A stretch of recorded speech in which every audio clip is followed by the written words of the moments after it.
On November 1st, 1955, United Airlines Flight 629 exploded shortly after takeoff from Denver, ending the lives of all 44 on board. As investigators sifted through the wreckage, a chilling truth emerged. The blast had come from within. And at the center of this mystery, an unassuming suitcase, a grieving son, and a deadly plan masked as tragedy.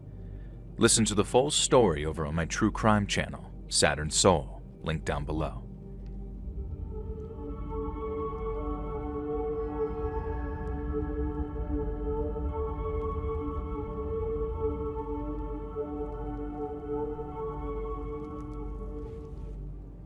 About 10 years ago now, my dad passed away. He died of natural causes, but it was so sudden that it hit us really hard. And then maybe a month or so after all the funeral and inheritance stuff, I got asked if I wanted a few boxes of his things. My mom and dad divorced when me and my little sister were kids, and he lived on the other side of the state, so we only ever saw him on weekends and only ever if he was free. He was a big workaholic and didn't have much time for us growing up, so when it came time to divide up the boxes of his stuff, she told me that I was welcome to all three. I took delivery of the 3 cardboard boxes a couple of days later, and then for about a week, they sat untouched in my living room. Now, opening them meant accepting that he was gone and that he was never coming back. And while that might sound kinda obvious since I already attended his funeral and received my inheritance, I guess that's just where I was at emotionally. I took a couple of days before I finally summoned up the courage to cut the tape and open up the boxes, and when I did, it was just as emotional as I imagined it would be. All the stuff from his childhood, seeing how similar we were growing up, it really gave me this concrete sense of who I was and where I'd come from. There were all kinds of baseball cards, old photos of my dad and my aunt as kids, and an old Fender Stratocaster, still in its case, which had to be worth thousands of dollars by this point. And there was a really nice shirt too, one from an expensive tailor in New York. And then finally, there was the laptop case. And by the look of things, it had to be from the mid-90s at the very least, but then large sections of it were made from what appeared to be real leather, and it was actually really well designed in terms of all the extra storage and how ergonomic it was. I decided to get it refurbished, if that's even the right word for stuff like that, and then I could use it for my laptop, for folders and files, and it had looked damn good holding them too. But first, I needed to make sure all the little pockets and pouches were empty. There were some receipts in one pouch, some old Italian lira in another, which is the money they used to use before euros, and then in another pouch, I found an envelope. But the name written on it wasn't my dad's. It wasn't even really a name at all. It just said, Honey. And at first I figured it was a letter from my mom, one from before the divorce when they were still in their honeymoon period. Now, I thought it might make for a nice read, something to remind me that they were actually in love once. But then when I opened the envelope, I saw some pictures inside it too. Nude pictures. And having already retrieved the handwritten letter and assuming the photos were of my mom, I dropped the envelope with the photo still inside like it was radioactive. Now, I was kind of put off reading the letter too, because if there were nude pictures in the envelope, then I'd most likely be grossed out to all hell by its contents. But I figured as soon as it got spicy, I'd just tap out and then burn the envelope's contents, because God knows that I didn't want anyone getting their hands on those pictures. Now anyway, I started reading the letter, and right away I'm feeling suspicious, because it's not my mom's handwriting. I was suspicious, not overly so because, and cool story, people's handwriting actually changes over time due to things like health, experience, mood, and intentional practice. I did a whole semester on neurological stuff like that in college, so with that in mind, I didn't immediately think, this isn't a letter from my mom. Another reason it didn't occur to me that it wasn't her letter was the date. It was dated at a time when they were still married, but then as I read the letter's contents, none of it made any sense. It talked about places my dad and the author had been, but to my knowledge, Mom and Dad had never been to California together, and if they had, I was pretty sure that they'd have mentioned it in passing at some point, not just kept it a secret. And like I said, I got maybe halfway through the letter before I sort of said, okay, this is definitely not Mom, because the author was calling my dad all these pet names that were not the same ones used by my mother. Now, I remember picking up the envelope and rolling the dice by taking a look at the pictures. Then lo and behold, the naked lady in them was definitely not my mom, meaning only one thing. My dad, prior to the divorce, had been cheating on my mom with a lady that he met at work. And if my suspicions were correct, that was what led to the divorce, not the irreconcilable differences they cited in the divorce papers.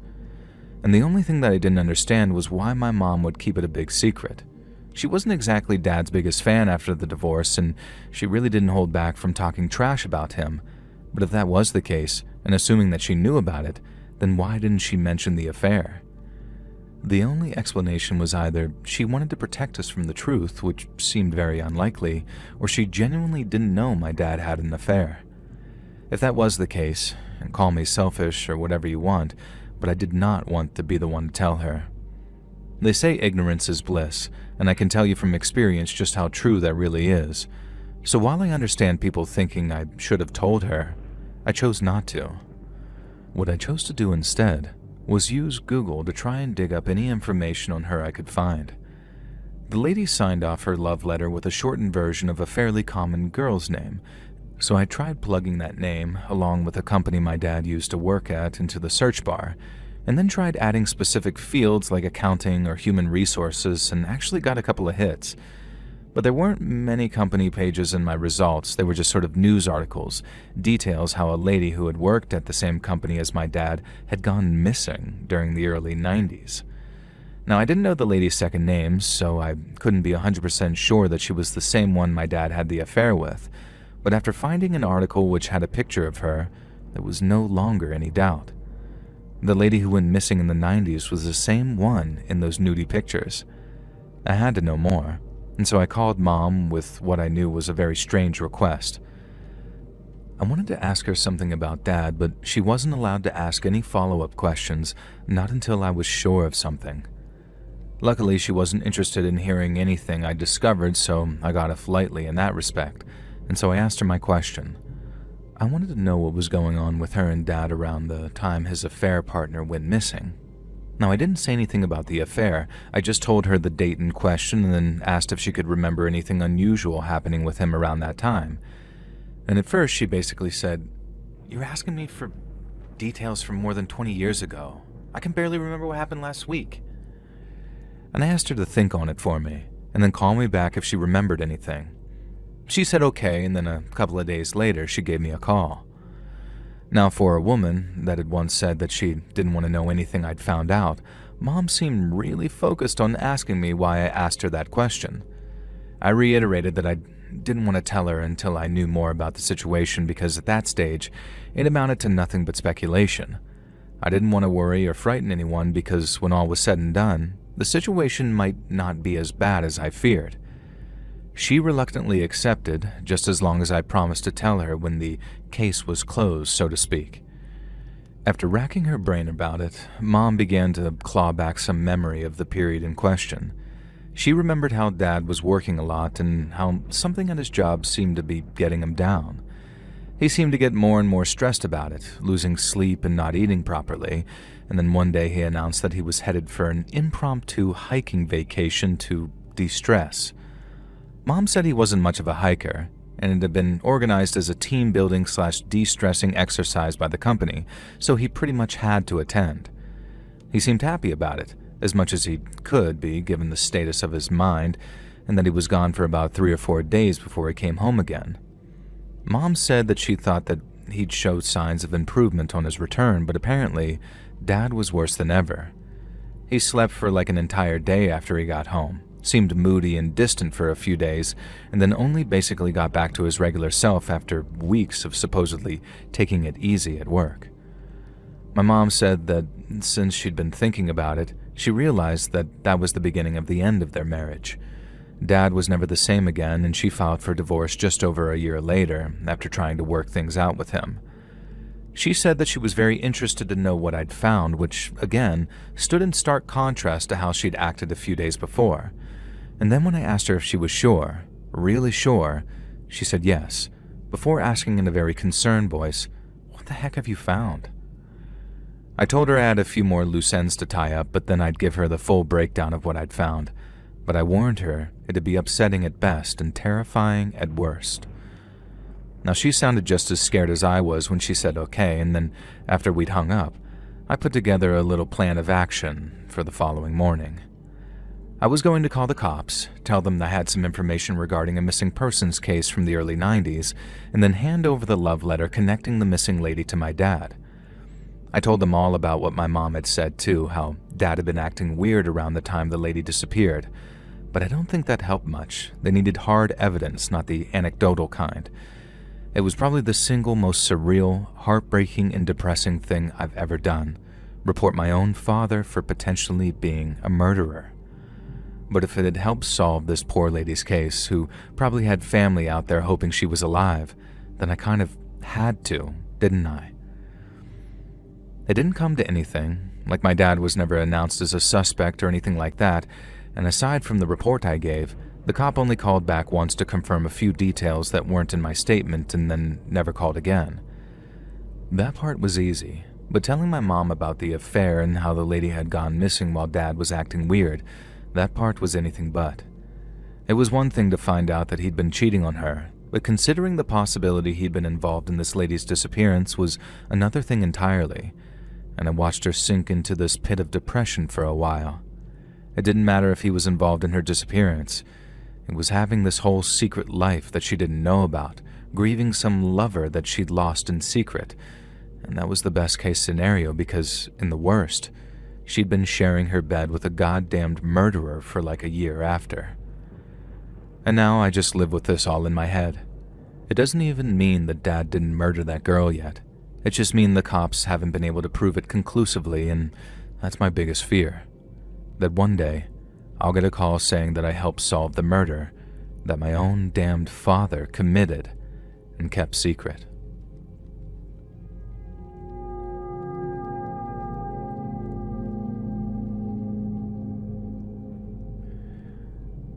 What feels like a long time ago now, I went to stay with some relatives over the holidays. Late on Christmas Day, the party was winding down, and I was sitting with my uncle and a few others while we finished off a bottle or two. My aunt and uncle decorated their kitchen almost entirely with pictures of themselves and my cousins, so we spent quite a while looking at each of them and either reminiscing or harmlessly poking fun. I remember we were laughing at one picture because my uncle's 70s hair was absolutely hilarious. Then, as he took it all in good humor, he got up and said something like, "If you think that's funny, wait until you see Aunt Janny's hair from the 80s. She thought she was Grace Jones." Now we're thinking no way, and my aunt tells him that he's a dead man if he brings those photo albums down from their bedroom. But my uncle didn't listen, and somehow he lived to see another day. Aunt Janie's hair was cool as heck, by the way, and then since my uncle brought down a whole box full of photo albums for us to flick through, we started passing them around. I found myself flicking through this one album that contained much older photos than the others.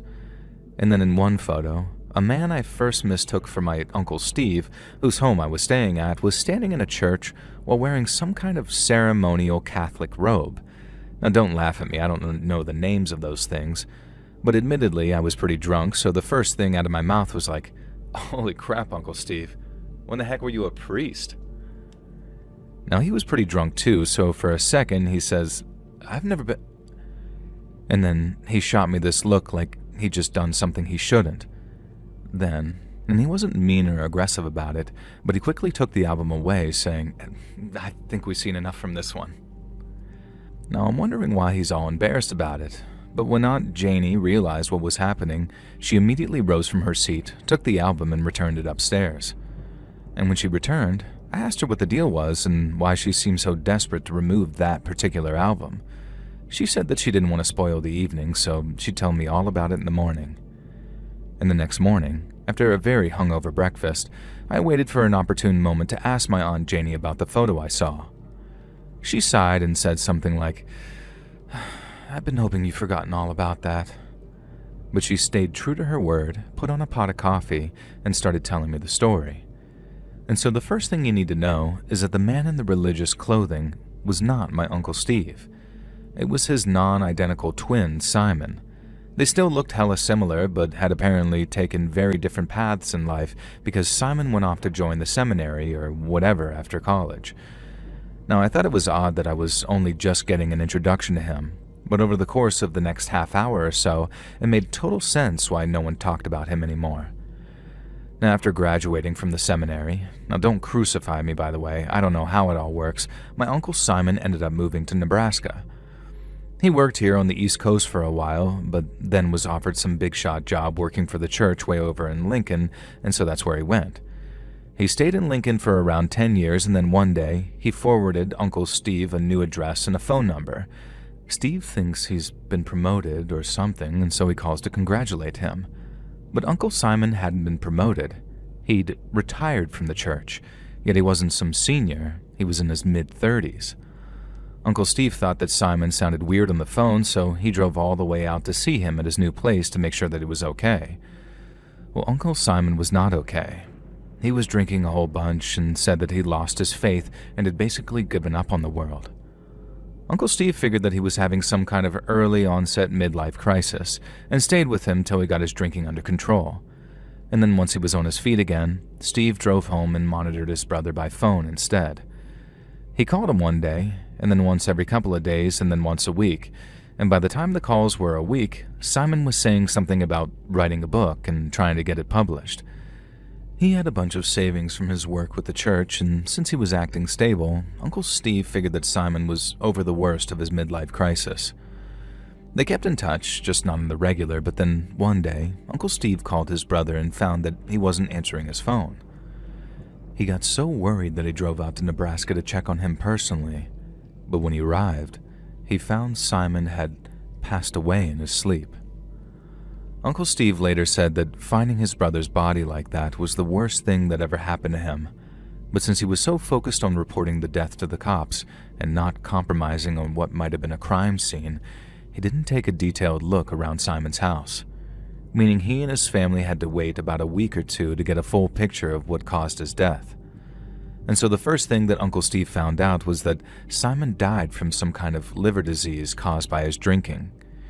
He'd apparently started up again in secret, and it all just caught up with him one day in the worst possible way. And then, once they were clear to collect his belongings, Steve found out why his brother had started drinking again, and that it's all to do with that book that he was writing. Now, this was back in the early 90s, so Simon had one of those electronic word processors to write with. Well, Steve ends up taking it home and asks it to print out what's stored on it, and it prints out everything Simon had written over the past couple of weeks. It turns out Simon's book was about his time in the church, but it read like a damned confession. Basically, the big high-profile job that he'd been given in Lincoln was essentially a public relations role, in that his job was to maintain good relations between the Catholic Church and the people of Nebraska. But this was a PR role unlike any other because the specifics involved visiting the families of children who had been abused by priests or whoever and convincing them not to take any legal action. And he did this by telling them the offending priests would be moved and also by offering them pretty measly amounts of cash, considering these kids would be scarred for life, obviously. If they didn't comply, he'd move on to threatening them with countersuits and whatnot, saying that it'd be much easier and much less costly for them to just move on. Now, you might think that that kind of thing only happens maybe once every few years or so, or if you're naive to the Catholic Church, that is. But for those that aren't, well, I'm guessing you're already wise to the fact that there were a lot of these cases for Uncle Simon to deal with. There was a time when he had one family a week, sometimes two if the schedule got a little congested, and he wasn't just confined in Nebraska either. He traveled to all the surrounding states, using either the carrot or the stick to convince these poor, victimized families to take the money and shut up for the good of the church. And the way they justified this, the church I mean, was absolutely nightmarish. First off, there was a running narrative among certain priests that the kids were responsible for tempting the clergy, and that the encounters in certain cases were very much consensual. Now, I can't even begin to wrap my head around the disgustingly perverted logic of that, and how someone could convince themselves that that was the case. But I can kind of understand the next group, who thought certain parents were just trying to get money out of the church. Uncle Simon wrote how certain people, himself included, didn't doubt that there were a handful of legitimate cases, but they also believed the Michael Jackson hypothesis, as they put it, that one legit case sparked dozens of fake ones, with each set of parents only looking for a payout. That one was a lot easier for people to believe, but then there were the priests who straight up believed all the cases were legitimate, but didn't care because to them, the overall benefits of the church outweighed the negatives of the abusing priests. Uncle Simon lasted in that job for 10 years, a whole decade of ensuring that evil didn't get punished. And then one day it just caught up with him, I guess. He'd been living in his messed up predatory echo chamber for so long that when he finally saw the light, it drove him nuts and turned him into a major alcoholic. I get it too. Like if one day you realized you'd been a total piece of crap, like legitimately enabling evil to exist in the world, what else is there to do but isolate yourself, drink yourself into a stupor, and just wait around to die? You failed at life in one of the worst ways possible, and I don't think people can come back from something like that. Once they found out what Simon really did for a living, the way my Uncle Steve dealt with it was just not talk about it. He didn't do therapy or anything like that. He just shut him away in a box somewhere in his mind and pretended he didn't even have a brother anymore. Simon was just some guy he happened to grow up with who no longer deserved any thought. I remember asking if Uncle Steve had maybe forgotten the picture was there or if he kept one last picture of his brother to remember him by. Aunt Janie said that it was definitely the latter. Steve knew that picture was in that album, and it wouldn't have mattered if he was blackout drunk. He wouldn't have brought it downstairs unless, for some reason, he wanted us to see it. We figured it might be a cry for help or something, and all that feeling was bubbling up after all those years. But to my knowledge, he never talked about it.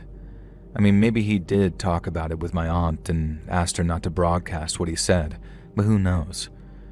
And I sure hope he did anyway, because it's not healthy to keep that kind of pain buried inside like that. Not healthy at all.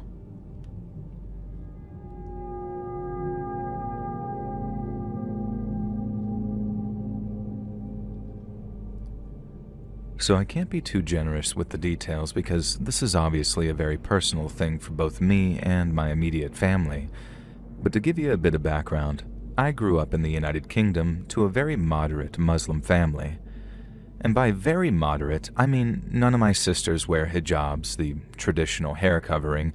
We own Christmas jumpers and have Christmas dinner, and I only go to mosque maybe once a year around Eid. Now, we pray 5 times a day, and we like praying together as a family when possible. And we also abstain from booze and bacon, and although my mom loves cooking Italian, and oh my god, she so wants to be Italian, she always uses halal meat. Now, I say all this to paint a picture of my family, and the same thing applies to my extended family too. And it's a member of that extended family that this story is all about.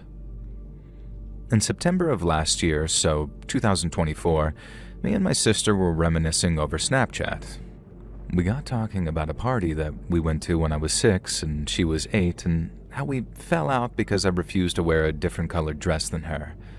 And then I remember laughing about how petty we were, when I had this weird kind of flashback and saw an older boy's face in some long dormant memory. Now, I did a quick mental inventory, counted all of our cousins in my head, and then realized that he was a spare. And by that I mean I couldn't quite remember if he was a relative or not. In the end, it was just me and my sister who group texted our mom to get her to settle it once and for all. But then, the strangest thing happened. We knew this boy was real. I mean, all our brothers and sisters remembered who we were talking about, but when we asked Mom, she denied all knowledge. We were texting her like, was he this auntie's son or that auntie's son, thinking that Mom's going to suddenly remember and say, oh yeah, I remember now. But she didn't. She just kept on saying that she didn't remember until it actually got kind of weird. Now, the next time I was home, I went through all the family albums trying to find a photo of the boy that I was talking about. And there were a lot of old photos of birthday parties, iftars, and Eid celebrations, but I didn't see the face of that older boy anywhere. It got to the point where I started to feel a bit mental, but I knew that I wasn't just imagining stuff, and so I ended up asking my dad if he remembered who I was talking about, and when I did, he started acting very, very cagey. Now, he got this almost frightened look about him, and then couldn't hide the nervousness in his voice when he said, "Have you asked your mom?" Now, he might as well have said that spy thing. You know the one. I can neither confirm nor deny the existence of blah blah blah, as basically an admission that blah blah exists or had happened, and so I knew something weird was going on when he too offered only a very cagey denial. Now, I might have uncovered some kind of family conspiracy, but I hadn't traveled all the way home for winter break just to play detective and annoy my parents. Now, I thought about it once or twice, and I spoke to my sister about it too, who agreed something weird was definitely going on. But it was only when Mom invited me to go through her books to see which ones I fancied taking back to uni that I accidentally blew the whole thing wide open. I was standing in front of Mom's bookcase, taking certain books down to read the blurbs on the back, and then after I pulled this larger hardcover out, I saw a photograph fall out from between the pages. It was a family photograph, like many others we had in the house, but then I saw him, that spare boy from my memory of the party, and I remember gasping when I saw his face. He looked a little bit younger than my memory, but it was definitely him, and I had finally had evidence of his existence right there in my hand. I found Mom in the kitchen, showed her the photo, and then asked her to please try and remember who he was. I didn't make any demands because I knew that she couldn't play dumb any longer, and I asked her why the photo was in the book, and then I just watched her sigh.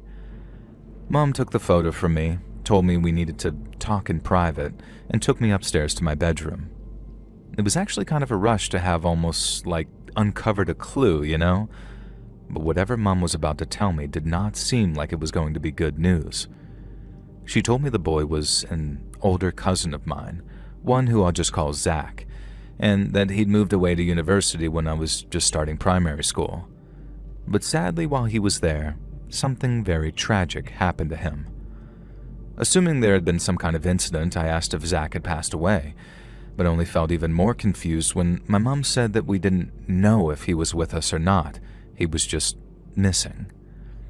I understood why I hadn't been told until I needed to be told, but when I suggested going to visit my auntie to pay my respects and tell her I was sorry, Mom shook her head.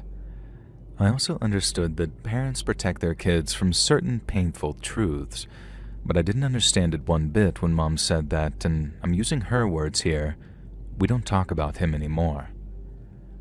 I was very taken aback. A cousin of ours had disappeared while studying at uni, and we just didn't talk about him anymore? I thought that was absolutely outrageous, and I made a rare demand of my mom to tell me more. But all she'd said was that Zach had gone missing during his studies, and that we hadn't heard from him since. And it was Mom's decision not to talk about him anymore, and the family respected that by not having any photos of him around or in any of the albums, because the last thing Mom and Dad wanted was to dredge up painful memories for her. Mom did hide that photo in the book. She never admitted it, but I knew it was because she couldn't bring herself to throw away every photo of Zach. All I wanted to know was why, but trying to get her to tell me only started a massive fight. We made up the next morning and everything was fine till I went back to uni after winter break.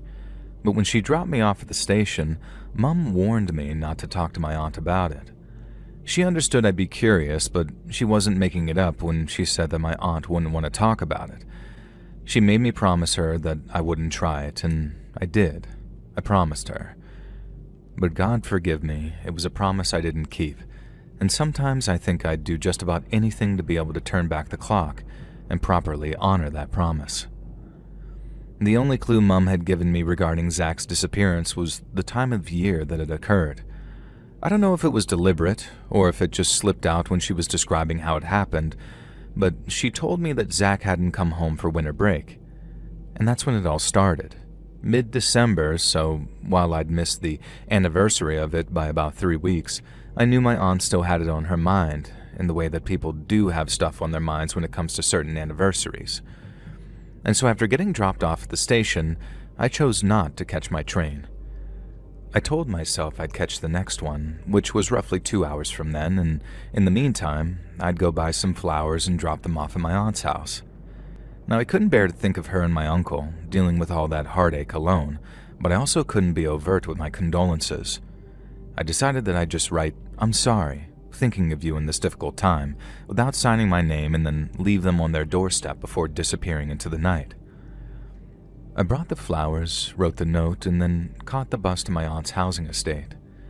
I had my scarf up over my face, and I had this new woolly hat on that neither my aunt or uncle would recognize, and I even tried writing the note in block capitals to try and throw them off. But then, as much as I felt good about myself in my attempt to comfort them, things took a drastic turn for the worse, and as quickly as that very next morning. Early that next morning, I got a call from my aunt, and the moment her name appeared on my phone screen, I thought, uh-oh. I answered the call, trying to sound innocent and apologize for not calling around to visit them while I had the chance. But then my auntie spoke, and I knew that I'd been found out somehow. She asked me, and very seriously I might add, if I'd left anything on her doorstep that previous evening. And since I couldn't lie to her, I just admitted to it and said, yes, I did. I was scared that she'd start screaming at me or something, or that she'd tell my mom and get her to do the shouting. But she didn't, and instead, my mom asked if I was free to chat for some time that week. And when it came time to the meeting, waiting for her to arrive was really nerve-wracking. I had a horrible feeling that it'd be a lot of, we're not angry, we're just disappointed type thing, which I'm sure that you all agree is way worse than parents just being angry with you. But when my aunt arrived, she seemed a lot more happy to see me than I thought she would be. She wasn't angry with me, she wasn't even disappointed. There was just something really important that I needed to know, and she wasn't going to enjoy telling me. And so after getting comfortable and making us cups of tea, my aunt asked me to fill her in on what I already knew. Now obviously, all I knew was that Zach had disappeared under mysterious circumstances. But to her, the circumstances weren't mysterious at all. The issue wasn't so much that he'd vanished, it was that Zach had let my aunt know exactly where he was and exactly what he was doing. My aunt said that when he first went missing, Zach wasn't responding to any texts or calls. He was supposed to arrive home on a Friday evening in December, then when my aunt hadn't heard from him by about midnight, she called the police to tell them something was wrong. My aunt said that she had this terrible feeling that he'd had a car accident on an icy road and was dead in a ditch somewhere. But not even 24 hours passed before the police called her back to say that they'd found Zach's car in an airport car park. Now, my aunt said that she went from relieved to worried again because Zach hadn't mentioned anything about flying anywhere. Then, when she asked where he'd gone, the police told her he'd flown out of the UK on the same day that she reported him missing, and that he'd flown to Turkey. My aunt had next to no bloody clue what he'd flown to Turkey for. He wasn't the type to jet off on some lad's holiday without saying anything, and it wasn't like he'd have to conceal some romantic getaway with a girlfriend because they didn't mind if he dated responsibly. And the police said that they'd be in touch because they were in the process of reaching out to Turkish authorities. But between then and when they called her back, my auntie ended up mentioning the disappearance to a friend. Yet when she mentioned the word Turkey, her friend's face turned ashen. God bless her, but my auntie doesn't exactly keep up with the current events because she had to have had her friend fill her in on why Zach's trip to Turkey had alarmed her so much. She'd heard some stuff on the news about a terrorist group in the Middle East, but without trying to sound flippant, when has that not been the case?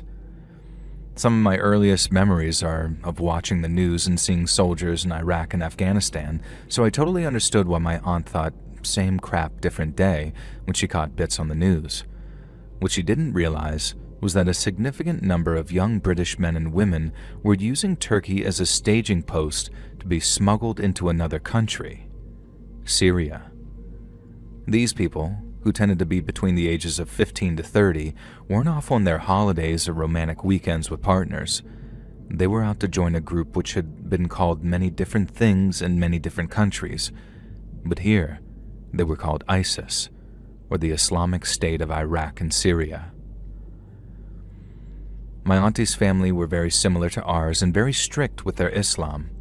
Zach was allowed to date, and he went to the pub for a J20 after 5-a-side football, and as far as my auntie knew, he was just about as far from an extremist as it was possible to get. And so this Turkey thing was either a romantic getaway or, as my uncle suggested, a trip to Istanbul to watch his football team play away.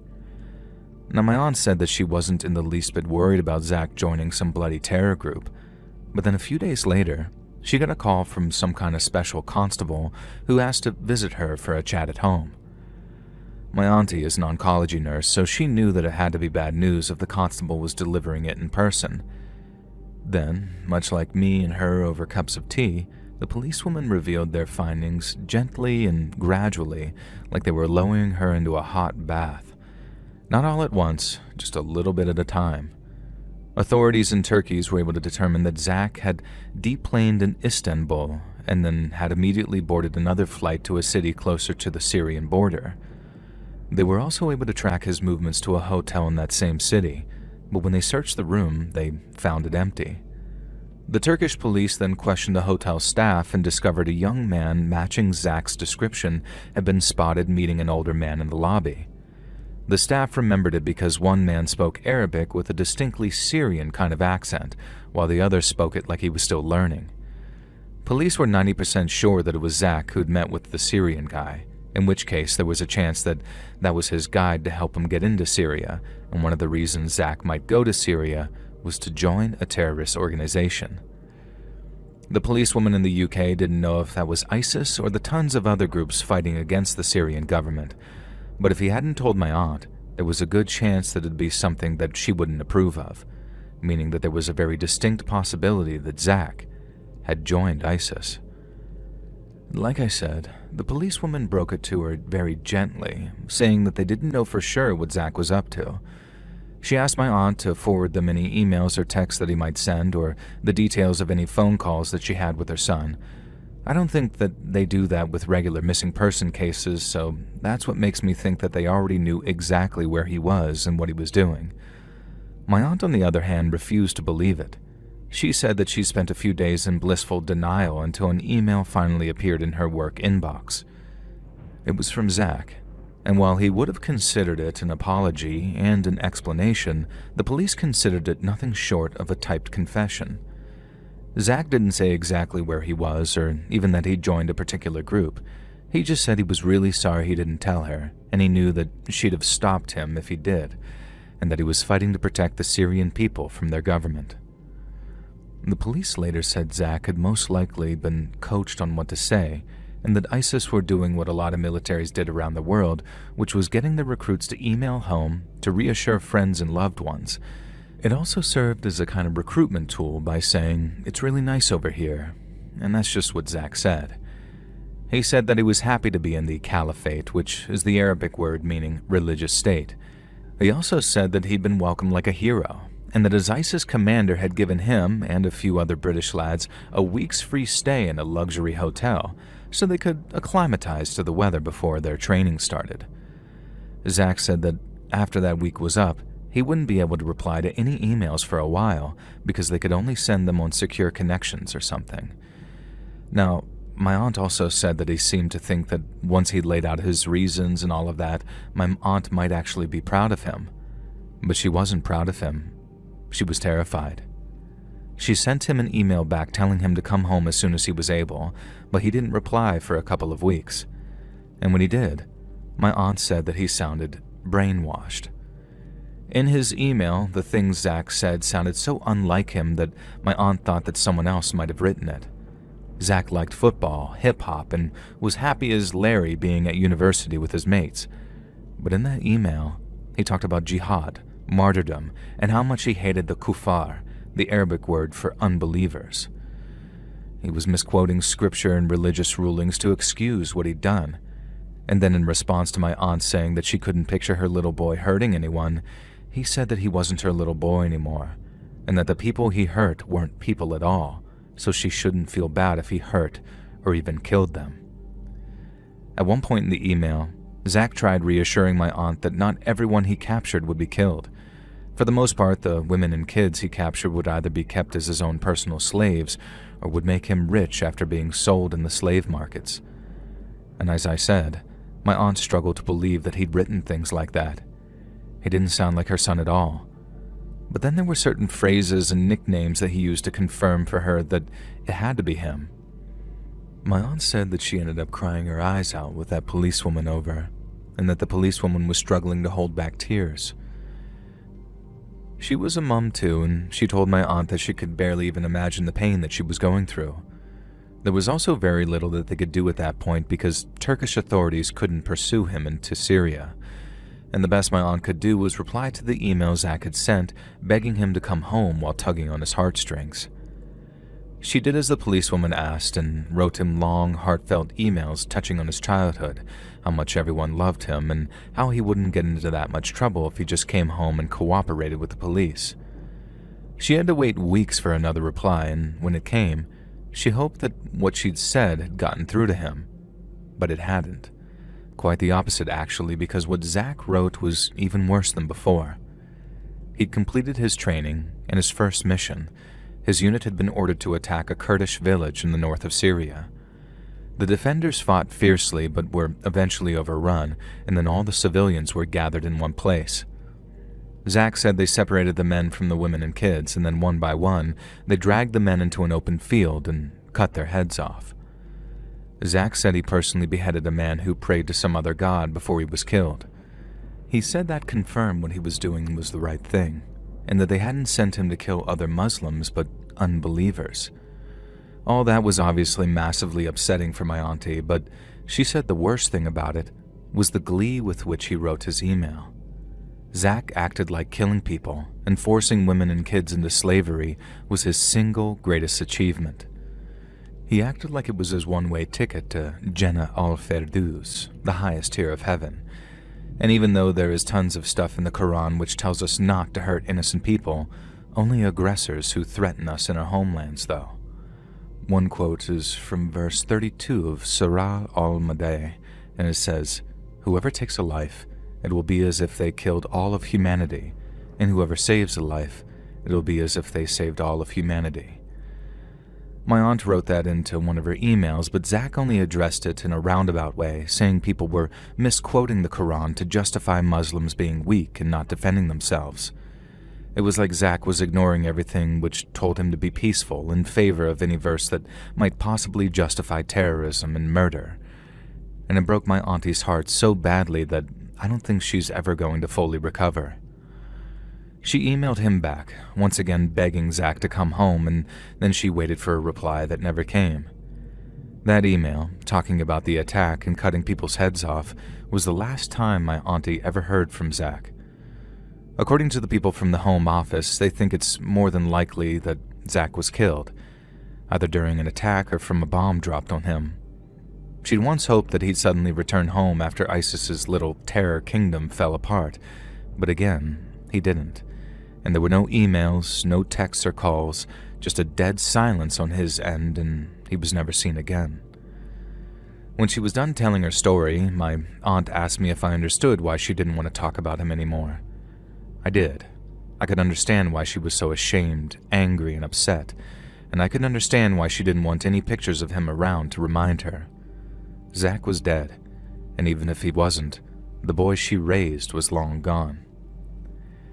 It wasn't even that she'd purged all thoughts of him from her mind. It's because she thought about him almost every minute of every day. She just didn't need anything to remind her of what her mind already tortured her with.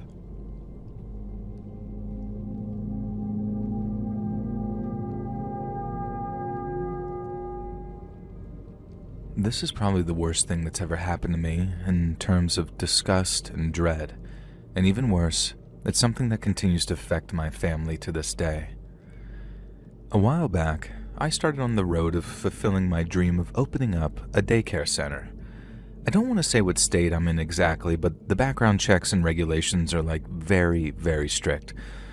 I'm not complaining too much about that because they should be if a person is trying to work with kids.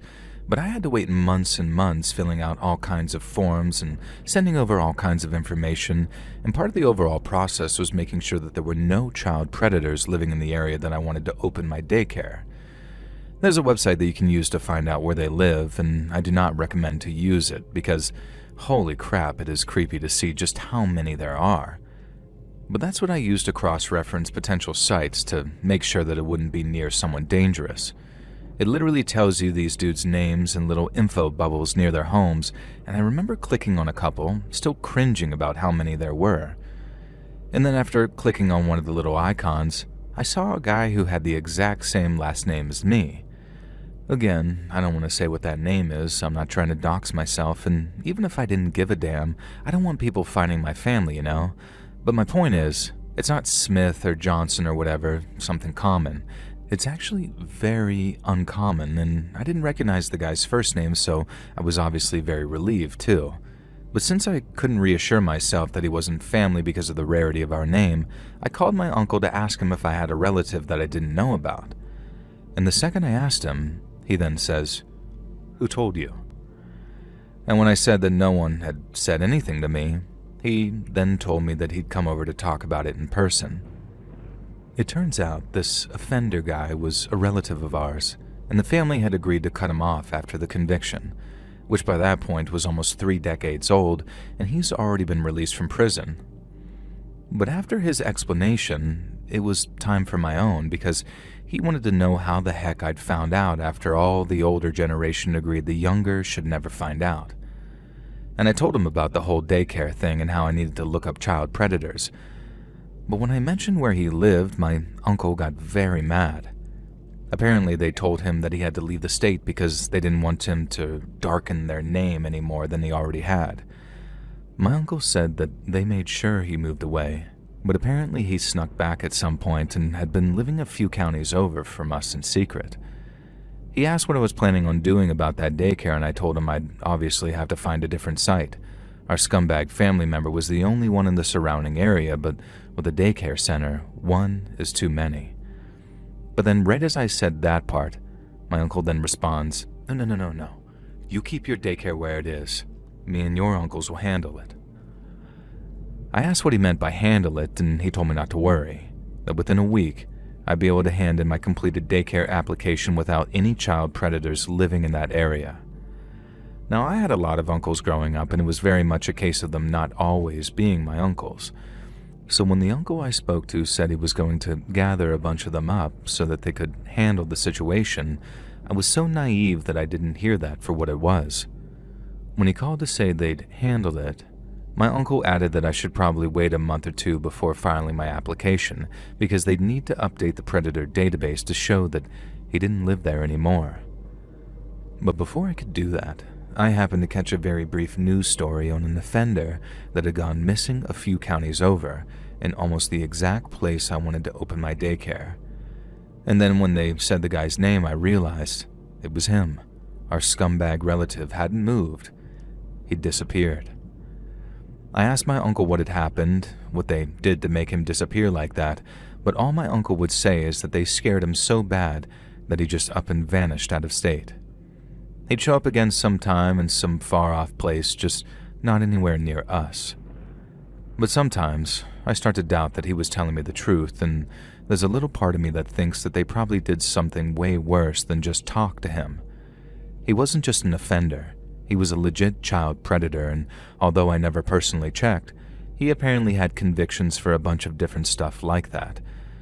And so one of the darkest parts of this whole thing is that if my uncles did choose to take him out, I can't even say he doesn't deserve it. I got to open my daycare, and to this day I'm still living my dream and serving the community, and while I've never told another living soul about what my family had to do to make sure I could open it, I can't keep it on my chest for any longer. Hey friends, thanks for listening. Click that notification bell to be alerted of all future narrations. I release new videos every Monday and Thursday at 9 p.m. Eastern Time, and there are super fun live streams on Sunday and Wednesday nights. And if you got a story, be sure to submit them over at my email, letsreadsubmissions@gmail.com, and maybe even hear your story featured on the next video. And if you want to support me even more, grab early access to all future narrations and bonus content over on Patreon, or click that big join button to hear about the extra perks for members of the channel.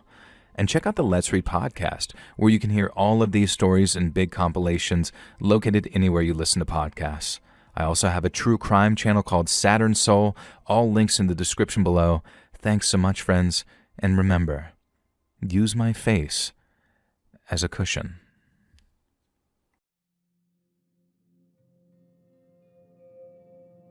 This was several years ago before I moved to a different city. I used to work overnights as a custodian at a high school in a pretty small town. This was the only public high school within like an hour and a half. I got the job after having worked night shifts at a grocery store for a couple of years and actually really liking it. It was way more chill than any job I'd had. Working at the school was pretty much the same thing.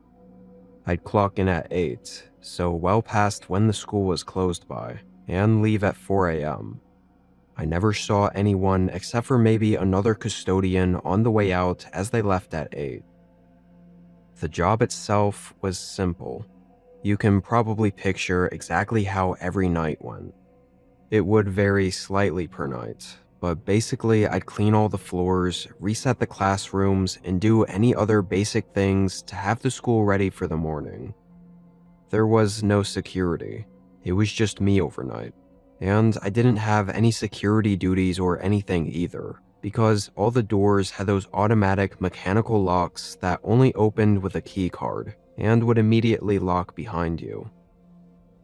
This night, I came in with coffee in hand and started off like usual. I went down to the janitorial closet in the basement and grabbed the cleaning supplies I'd need, then took the large floor broom and went through all the hallways. And I will say, the first few nights were kind of creepy.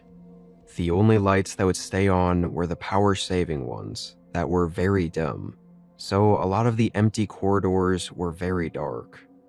I could turn on any individual light while I was working if I needed to, but it was always easier to just leave them and not worry about having to constantly flick them on and off again. Anyway, after sweeping the main hallways, I started resetting the classrooms, basically just tidying them up, making sure no chairs were missing, grabbing any trash left behind, and that kind of stuff. Easy, but tedious work to have to go through every single room. I was in maybe the third or fourth classroom down the hall, when I swore I heard something on the other side of the school. It was a metallic thud sound that echoed down the halls. I thought it kind of sounded like maybe one of the metal entrance doors closing. I hurried out of the classroom and into the hallway. It was dead quiet. I then walked through the hall to the other side of the school. I looked around and even went up to the doors and opened them to look outside, but I really didn't see much of anything. It's not like I could even tell if a door was what I'd heard, because they automatically locked anyway. I thought surely if it was, then an alarm or something would have gone off. Unless it was staff, but in that case they would have said something or probably turned on some of the lights. I brushed it off and went back to the classroom. I was in there for another 10-ish minutes, but while I was cleaning, I had this lingering feeling that kept making me look back at the classroom door, like at the slot glass window in the door, as if checking if someone was looking at me through it. I never saw anything, though. I finished what I had to do in there, and after heading out to look in the hallways again, I decided to take my first 15-minute break. I was kind of tired and thought maybe that's why I was hearing things and getting that strange feeling. I went to the staff break room and just sat in a chair, leaning back and resting my eyes for a few minutes. I honestly can't say how long I was there for, but no more than 10 minutes, when I heard a sudden thump next to me. My eyes jolted open and immediately looked toward the door, and I saw a figure quickly move away from the window. I swear I saw a face and everything just shift out of sight the instant I looked over there. I literally jumped up from the chair and stared at the door for a second. I was still sort of dazed and everything because I had been resting. Not sure if I fully fell asleep or not, but my mind was definitely shut off and relaxed when this all suddenly happened. As I stood there, I didn't hear anything, like footsteps or any doors opening. I started thinking if I'd really seen what I thought I did, or if it was some kind of half-asleep hallucination. I took a second to shake off the chills I got from getting startled up. Then I went over and opened the door. The corridor was dark, but nobody was in this section. I went out into the main hallway, and again didn't find anything or anyone. I genuinely didn't know what else to do after this point, other than just get back to work. Now, thinking back on this, I feel like I remember what I saw pretty clearly. But while I was in the school, I think I tried so hard to convince myself that it wasn't real, to the point where I fully believed I hadn't actually seen anything. I spent the next hour resetting the other classrooms on that half of the school, still feeling uneasy about the night, but thinking after I went home and got a good night's rest, I'd probably never even think about it again. With all the cleaning done in this section, I headed back down to the basement to fill up the mop bucket and finish that side of the school by mopping the floors. I turned on the water and watched it slowly fill the bucket. And softly, I started to hear something upstairs. Footsteps walking slowly down the hallway. They were coming closer, walking toward the basement door at the top of the stairwell. They came all the way right up to the doorway. I stared anxiously at the top of the steps, anticipating them walking past or even down the stairs. It was still kind of dark up there, but I kept my eyes locked. My heart was pounding, now almost sure that what I saw earlier might have been real. Whoever it was up there had stopped just a couple feet from the door, and after about 30 seconds, a figure slowly leaned into the doorway, just enough to look down the stairwell at me. As soon as they saw me looking at them, though, they quickly shifted out of sight again, and I could hear their footsteps sprint down the hallway. They went somewhere toward the other side of the school. Honestly, it's kind of embarrassing, but I didn't do anything. I didn't move or take the opportunity to run for it.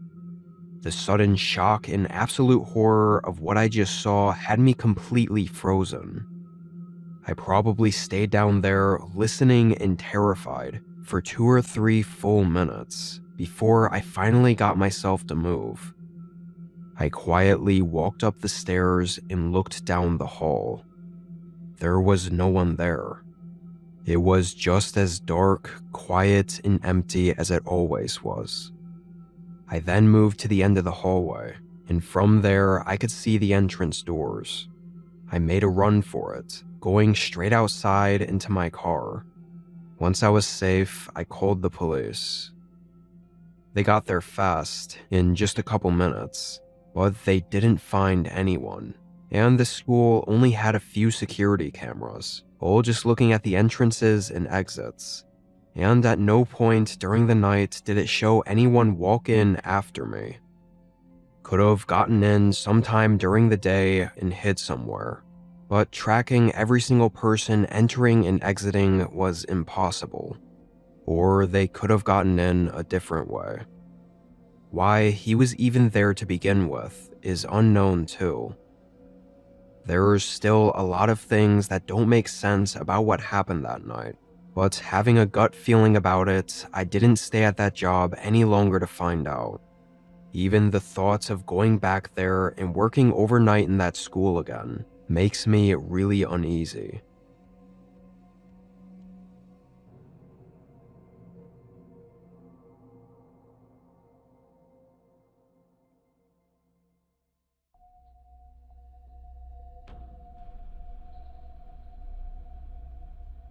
Almost a decade ago, I worked at a travel stop on a low-traffic highway through Wyoming.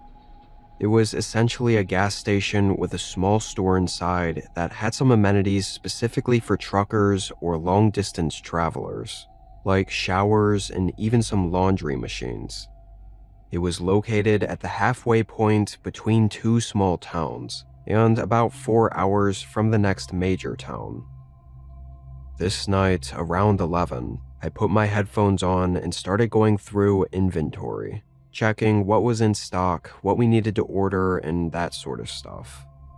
Wearing headphones was never an issue because overnight, customers rarely came in, but also I'd always see their truck or car headlights beam through the front windows whenever anyone pulled in. However, just 30-ish minutes into doing inventory, I suddenly stopped and felt like I had to turn around. When I did, there was a man standing right behind me. It sort of startled me, as I never noticed any lights outside, or even heard him opening the door. I took my headphones off. The man kept this straight, hollow stare as he asked me for one of the shower rooms. I said sure thing. He paid for it in cash, then headed to the back where the showers were. Afterward, I looked outside, but on first glance, I didn't see any cars or trucks in the parking lot.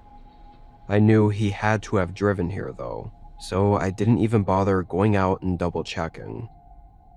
What was really weird that I couldn't stop thinking about though, was him standing right behind me. When I turned around, he wasn't walking or anything. He was just standing there looking at me. Like, how long was he there for? Could have just been weird timing on when I turned around, but still, it was strange. I continued with doing inventory, but with my headphones off since the guy was inside. About 15 minutes went by. I could still hear the water running from the shower from the back of the building, but I was pretty much done with inventory, so I sat back at the front desk and just waited. Another 15 minutes passed. This was about when I decided to head back there to make sure everything was good. The showers were typically limited to 20 minutes, but I never had anyone even come close to that. These weren't exactly the type of showers you'd want to stand in for any longer than you had to. I walked over there and quickly saw that the door was open. I stopped, not wanting to, see anything, and instead just called out "sir" a few times. With no response, I took a few steps closer. The shower was still running, but the man was standing in the middle of the room, clothed and clearly not showering at all. He was just facing the wall, staring at himself in the mirror. "Sir, everything okay?" His eyes shifted to the side, staring at me through the mirror. Then, without saying anything, he walked right past me and out of the store. Immediately, I went to turn off the shower and looked around the room to see what the hell he'd been doing for the last 30 minutes in there. But from what I could tell at least, nothing was even moved or touched at all. It was all just how I'd left it earlier in the night when I cleaned it. I then went up to the front of the store, but the guy was already gone. Never saw his car or truck or anything. He was just gone. Something felt wrong, both about the whole situation and the guy himself. Made me uneasy for the entire rest of the night. It stayed quiet though, just a few truckers here and there pulling in to fill their tanks. I worked again the following night. It was just as quiet, if not more so. Around 2 a.m., I got so bored I decided to grab some of the cleaning rags and go outside to wipe down the gas pumps.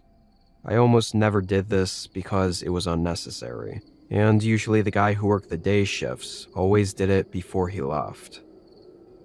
Outside, it was dark and quiet. The view from around the gas station was just flat land, so at night it was just a curtain of darkness, where you really couldn't see anything past the gas station building. I wiped down a few of the units, taking my time, and was out there for about 5 minutes when I moved to the last pump and happened to glance back at the storefront. I honestly don't even know how I managed to notice from such a quick, short glance, but I saw someone standing inside the building, far back behind all the shelves in the back hallway. It was that man from yesterday. I felt a chill go through me. Where the hell did he come from? Again, no car or truck or anything had pulled in. I dropped what I was doing and cautiously walked back inside and down to the end of the store. The man didn't turn around. He was just facing the open door to the shower room. "Hey, where did you come from? What are you doing?" I then stepped beside him and looked around at his face.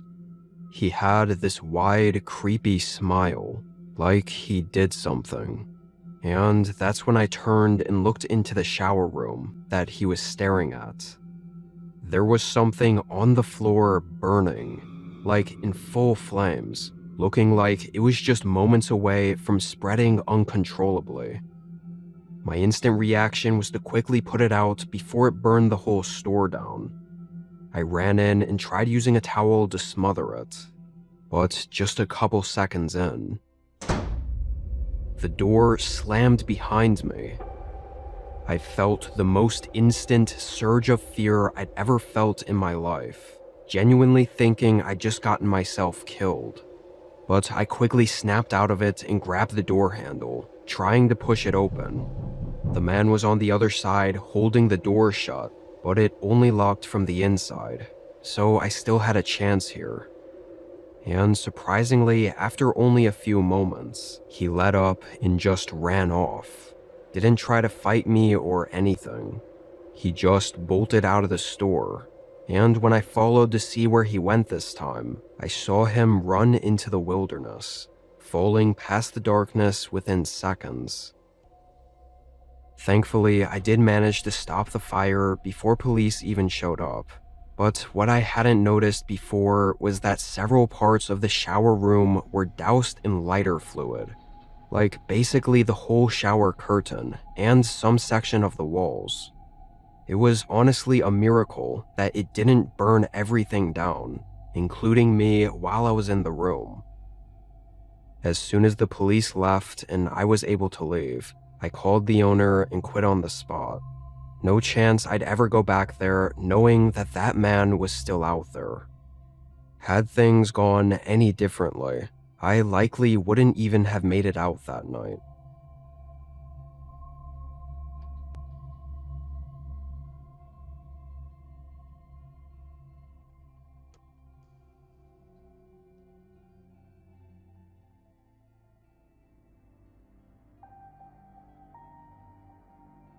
I work security at a business plaza for corporate offices. Basically, it's these two large connected buildings with different sections for different businesses to rent out as their office space. This was considered a luxury space. The places were separated from the main road and even had a small lake with paths going around it for taking walks during your breaks or for just getting fresh air. It was a nice place. Definitely better than typical offices, I imagine. As security, I just had to make sure no one trespassed overnight while the business center was closed. Most of my interactions I'd had were harmless. Usually high schoolers smoking or drinking in the parking lot, or occasionally someone trying to use the walking path around the lake, which was technically closed to the public. I always thought it was strange though, because the business park wasn't easy to walk to, so it seemed kind of pointless to go through all the effort just to get to a private business walking path. Plus, the actual entrance toward that path was through the middle outdoor section of the office buildings, so it was very obviously not a public area. Still, some people would try for whatever reason. But of all the times I've confronted people, it never seemed to be for bad intentions. This night was not the same though. The first couple hours between 10 p.m. and 12 a.m., I was checking all the locks, making sure the rooms were empty and that nobody was left behind for any reason. At midnight, I got up and did another patrol through the halls. Not going into any rooms, but just patrolling to make sure everything was good.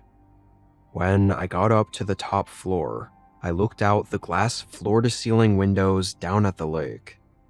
Since it was closed at night, there obviously weren't any lights on out there. But on the path, I could see something that stood out. Took a minute to really tell what it was because they weren't moving, but it was a person.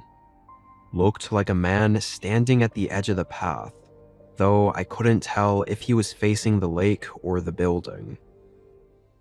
Of course, in these scenarios, it's not uncommon to call the police. I mean, the guy was trespassing. However, it is a lot of work and not just a simple cop comes out and tells him to leave sort of thing. I have to file a whole incident report and talk about it with my manager and the building managers. And with every other situation always being nothing, I just preferred going out first and talking to them myself to hopefully de-escalate things before they became anything bigger. So I went down to the first floor and headed outside. Now, the path to the lake wasn't a straight shot. It was a winding path with bushes and stuff lining the sides of it, so I really couldn't see more than 10 or 15 feet ahead on the trail before it rounded a corner and my line of sight was blocked by the bushes. Definitely couldn't see the lake at all. And when I did finally get up to the spot where I'd seen the man at, he wasn't there. I looked across the lake and down both other sides of the trail, but didn't see him. The thing was, the path looped around the lake, and like I said before, the only way in was through the way I came in from, by the center of the office buildings. But that was also the only way out. That is, unless he pushes his way through the bushes and stuff just to run away, which would obviously make him seem pretty guilty of something. I considered walking the loop, which takes about 15 to 20 minutes, to see if I could find him, but I quickly shut down that idea, knowing it wasn't worth it. I turned around and headed back up to the offices, relocking the doors behind me and heading up to the camera room. I sat down, and the first thing I did was look at some of the outdoor cams, just checking the live feed to see if I could see him anywhere. But I couldn't. And the cameras didn't have a great view of the lake area either. Another 10 or so minutes passed. I was still by the monitors, half watching and half on my phone, when I suddenly saw something move in the corner of my eye. I looked up from my phone and looked at the monitors. There was a man standing at the entrance door, not to the building. The entrance door to the floor I was on. He was already inside the office somehow. No alerts or anything ever went off. But he wasn't moving. He almost looked like he just froze right outside the door. My heart started racing, and I also kind of froze, waiting intensely to see what he was going to do, knowing that this guy was just down the hallway from me. After 20 seconds, I started getting really creeped out watching him stand there, and I got up and looked out into the hall, looking down at the door that I knew he was right behind. For how unsettling and tense the situation was, it was disturbing just how silent it was inside the entire building. I moved back in and armed the system to automatically notify the police. I made sure to specifically not arm the alarm system though. That would make the entire office building start beeping and everything. I thought if I did, either the man would quickly run out and get away before anyone could catch him, or worse, the alarms would make him feel forced to make a move, and I really didn't want to risk finding out what that was. Because as of right now, he was still just motionless outside the door. I kept my eyes glued to the screen, watching him for the 4 minutes I waited for police. It was only in that last minute that the man suddenly moved. I heard the door open down the hallway, and after a short delay, I saw him open the door in the camera feed and walk in. From there, I had no sight of him. That hallway right outside the security room didn't have a camera that faced the length of it. I also didn't hear any footsteps or any other sounds. Then I saw on the outdoor cams 2 police cars show up and multiple officers gain access into the building. I thought about going down there, like just running out of the room, but decided to stay put and let them search the place first. I took to the emergency line to let them know I was on the 3rd floor halfway down the hall inside the security room. Another few minutes later, I heard commotion outside the door to the room I was in. The officers found the man standing right outside my door. He waited until the very last second to even try running, like he was willing to go down, waiting for me to potentially open the door.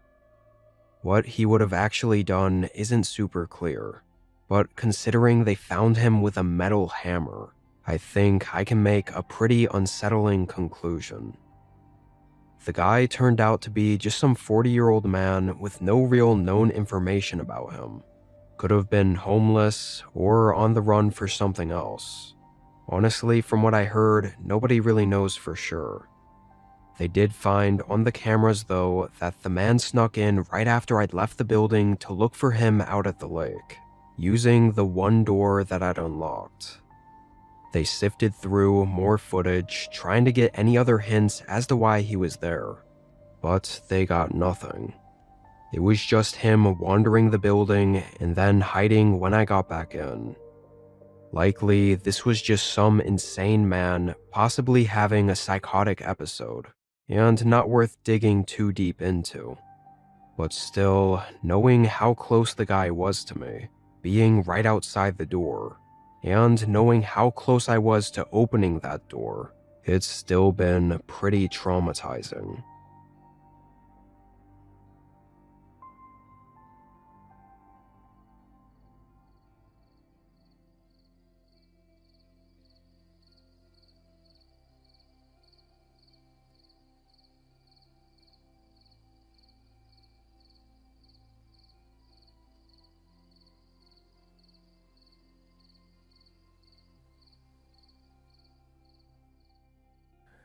During the crowded days of the 1890s in Chicago, a peculiar hotel stood just beyond the bustle of the World's Columbian Exposition. Its owner was a charming and well-spoken doctor who welcomed travelers with an easy smile. But inside the building's strange halls and locked rooms, quiet rumors began to grow, whispers that some guests had entered and were never seen again. Hear the full story over on my true crime channel, Saturn Soul, linked down below. Now enjoy the stories.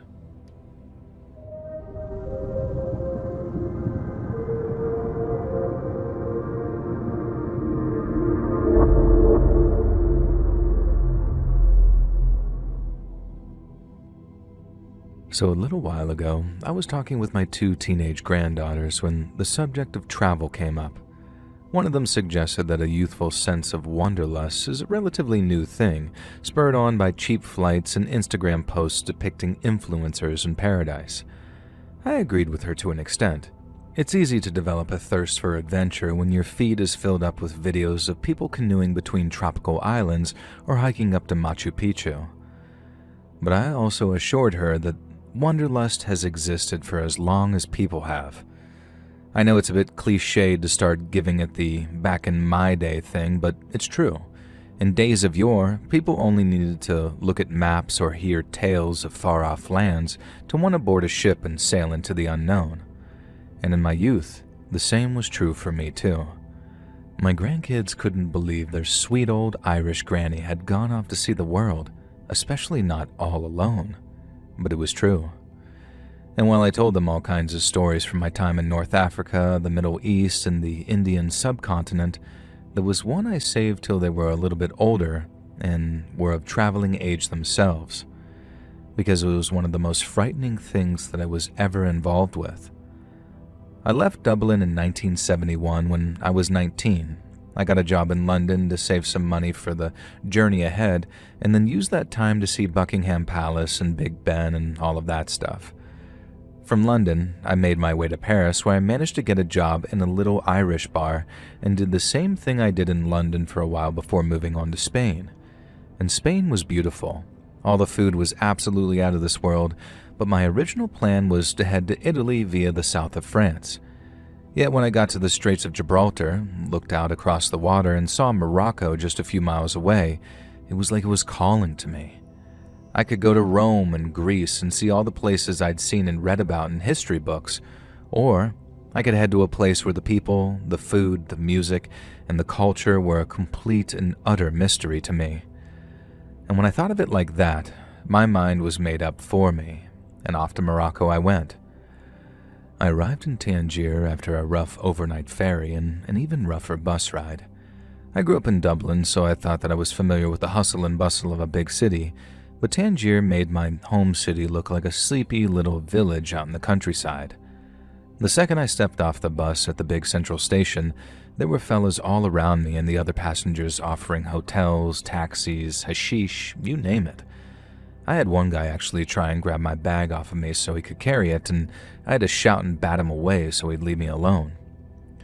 I don't think he meant anything by it, because some of the other wannabe helpers started laughing at him and poking fun in Arabic, but it made for one heck of an introduction to Morocco, and the intensity level never really dropped.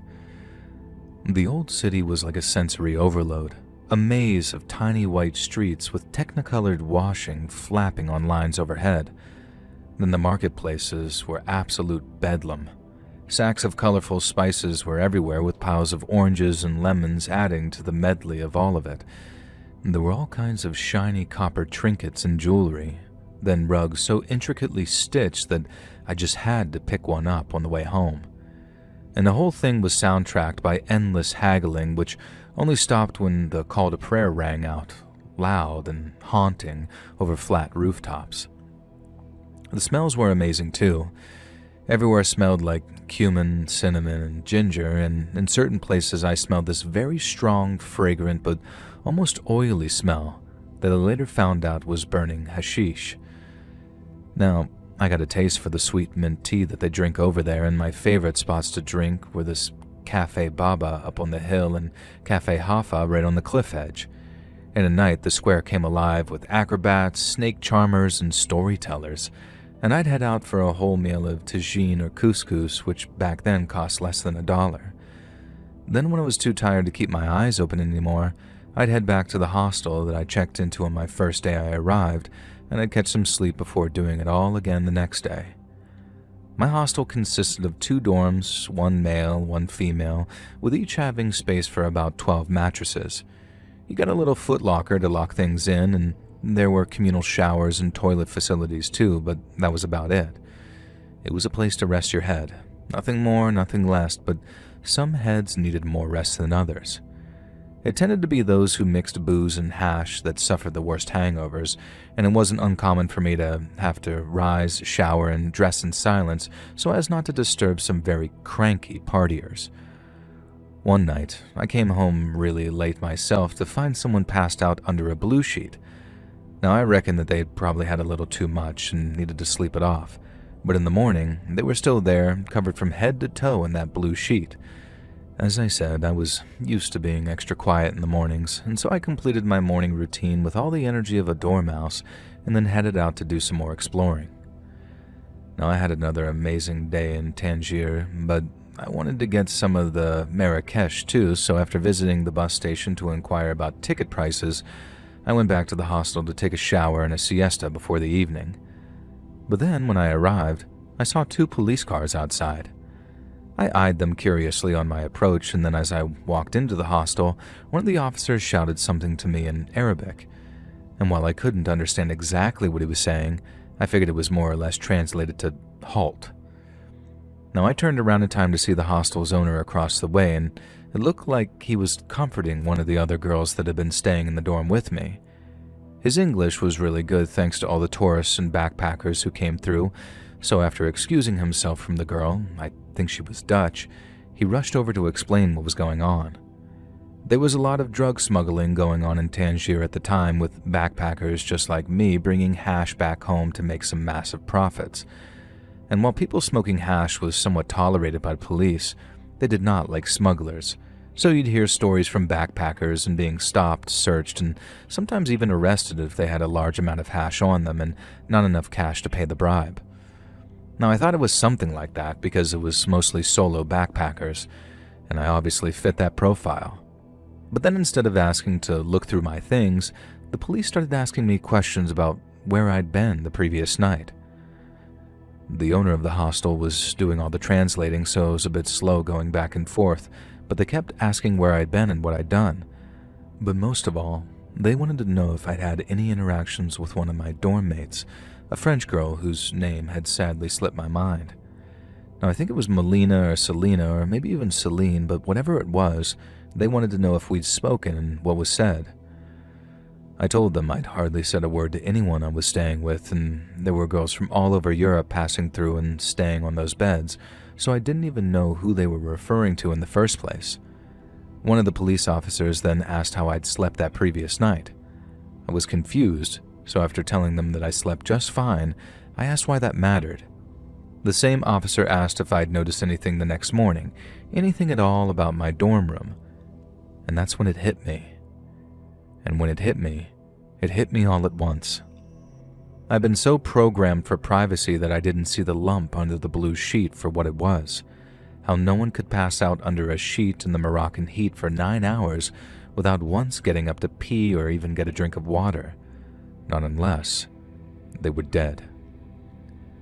I started to panic, realizing that not only had I slept all night with a dead body just feet away from me, but I'd casually showered and dressed without even paying the poor girl a second thought. Then on top of all of that, the police thought I'd killed her. Or at least that's what it felt like when they asked to speak to me down at the police station. It led me away to my car. The hostel's owner was nice enough to come down to the station with me to act as translator, and there I saw a handful of other guests, all sitting on plastic seating in what passed for a kind of waiting room.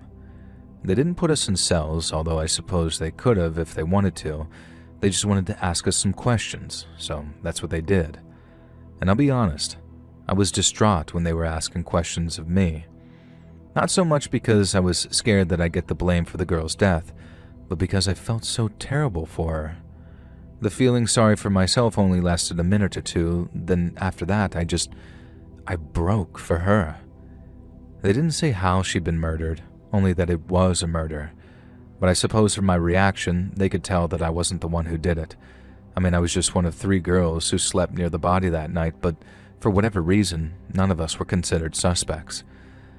None of the guys staying in the hostel got arrested either, and since there were obviously no security cameras, there was no CCTV footage to identify who the girl had been hanging around with before she was killed. The police told us that we couldn't leave the hostel until they'd done some investigating, and us girls asked if there was anywhere else we could sleep. And the owner wouldn't let us sleep in the men's dorm with them, but the guys volunteered to sleep outside in the backyard so that we had somewhere to sleep that wasn't home to a corpse just hours before. A few days later, the police came back and said they'd arrested a suspect, so we were all free to leave Tangier if we wanted to.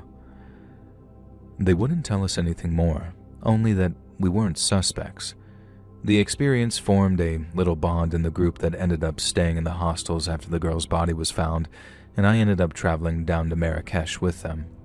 We had a really good time, especially in the daytime when we could do things to distract ourselves.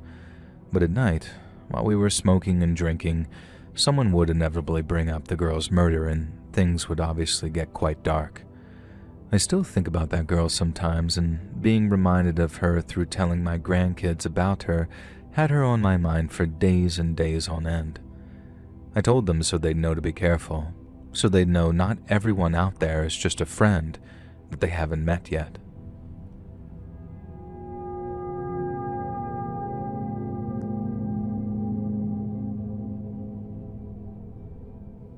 So, my name's Joel too, and in September of 1996, I was an 18-year-old gap year student living here in England.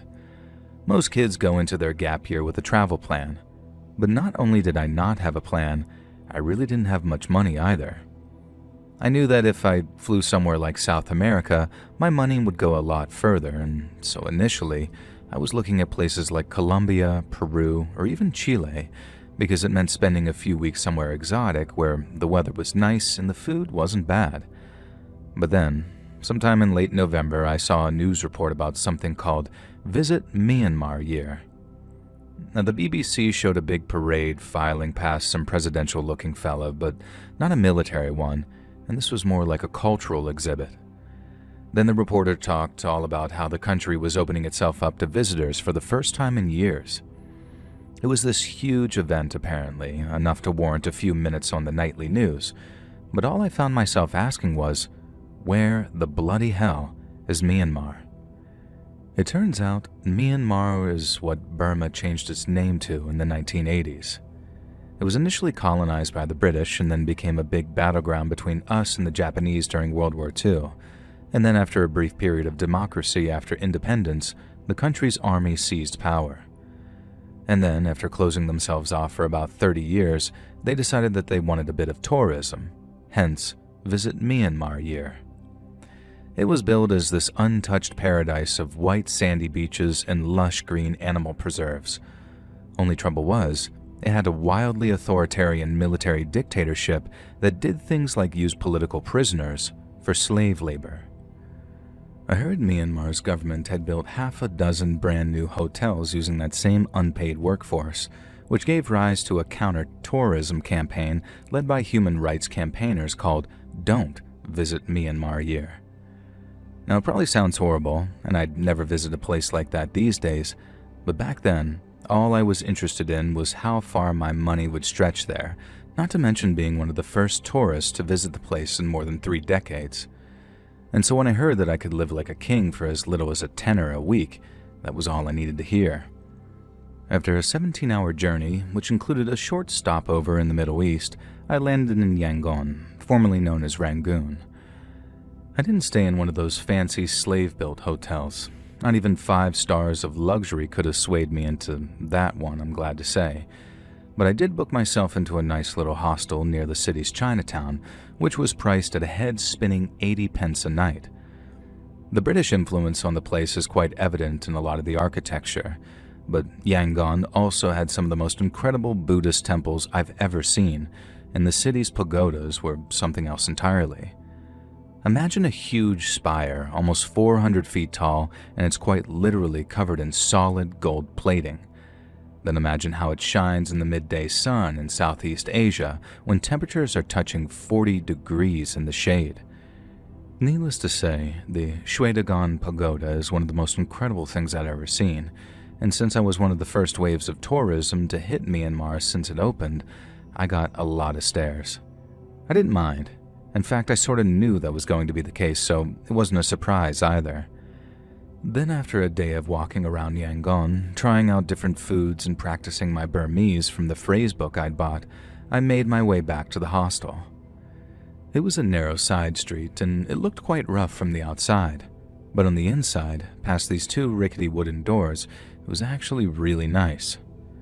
The hostel's owner and operator, a guy called Min, was very proud of the place, and his wife helped do the cooking, his daughter helped with the cleaning and the laundry, and that was how they made their money. Min's English was really good, and he made me laugh when he quite deftly described his hostel as unassuming. And that was exactly the word for it, unassuming, because when he showed me up to my room, it was so much nicer than I expected. The place was spotless, the bed was small but comfy and clean, and while the toilets and showers were communal on each floor, there was no one else staying on mine, so I had a section all to myself. And by about day 3, I figured that I made the best choice of travel destination possible, not just because the weather was lovely and the food was so good, but because the place was just so weird.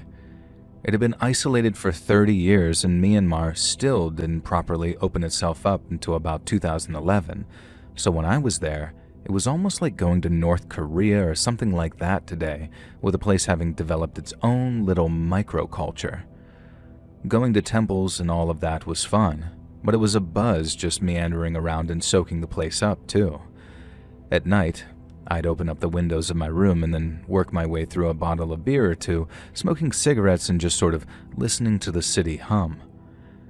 But that's how I noticed how, late at night, men would walk people through the hostel, out into the backyard, and into what looked like a small storage shed. And from my perspective, it didn't look like anyone ever came out again. I say shed, it was made of concrete and had this big iron door with one of those letterbox-style peepholes on it, but the structure itself couldn't have been any bigger than a garden shed. Men would walk them up, chatting like he was old friends with whoever he was with. He'd knock on the door, the peephole would slide open, and then so would the door once the guard or whoever was happy everything was cool. Now I reckon that there must have been some stairs heading down into a basement or something, because one night, men took around 20 to 30 people out to the small concrete structure, enough to make me think that there was almost maybe a party going on down there. Then, the night before I decided to ask him about it, Min had caught me watching him from the window at about 1:30 in the morning. He stopped, gave me a sort of blank stare, and then just carried on walking. Now, the following afternoon, Min was at reception when I returned from lunch. Now, he gave me this playful look as I approached him and then said something about how I was doing a bit of spying that previous night. He wasn't confrontational about it, so I confessed that, yes, I had been a bit curious about what was going on in the back. Min said he hosted gambling nights down there. Nothing too extravagant, just a few games of cards played among friends for some pocket change. But then, being the curious soul that I was, I asked if I could join him one night for a few hands of whatever they were playing. Min laughed and said that while he understood my sense of adventure, he didn't care to mix business and friendship, especially not when there was money on the line. But I wouldn't hear it. I very crassly proposed that I buy my way into the casino, but Min wouldn't hear it either. And in the politest way possible, he insisted that I stop asking because the last thing he wanted was for me and him to have a fallout. Now, I took it on the chin. He'd been a great host and his wife's cooking was phenomenal, so the last thing I wanted to do was disrespect him. But then over the next few days, my curiosity grew and grew, until after the incident with the crying man, I could no longer help myself. I was doing my window watching routine one night when, at one point, the door of the concrete shack opens up, and Min steps out with a guy who was crying. Min was silent, and the crying guy was doing all the talking around his sobs, staring off in whispers at first, but then getting louder and louder until Min barked something at him, and the man went quiet. Min then took what looked like a big roll of money out of his pocket, peeled a few off, and then stuffed them in the man's shirt pocket. But the crying man didn't seem interested. He just kept whimpering things to Min in Burmese. Now, watching on, I thought the crying man had lost all of his money or something like that, and that the backyard casino had way higher stakes than just a bit of pocket change. It might sound mental to anyone older than 25 because it most certainly sounds mental to 47-year-old me these days, but I just had to know what was behind that door. I mean, what was really behind that door. It took a couple of days for that blister of curiosity to really fester away in me, but when it reached bursting point, I went to one of only 2 banks in the whole of Myanmar that allowed access to international bank accounts. There, I withdrew exactly 1 million kyat, which I think was about 50 to 60 quid back then, give or take. And the teller gave me some really funny look as she counted out the cash, but I didn't care. My only concern was thinking of something I could occupy myself with for the next few hours until the sun went down and the night drew in, and Min started welcoming his friends down into that shady basement-looking place. Because when he did, I was going to knock on the door, ask to speak to him, and then offer him a cool million to let me in. I had this idea in my head that it'd be some wild Asian gambling den, with fellows smoking opium in one corner and playing ancient and indecipherable games of chance in another. And after seeing the shiny, happy side of Yangon for 10 days straight, I was ready to see its underbelly in the final few days I had left there. And so, around 1 in the morning, just like clockwork, Min started walking people out towards the concrete shed.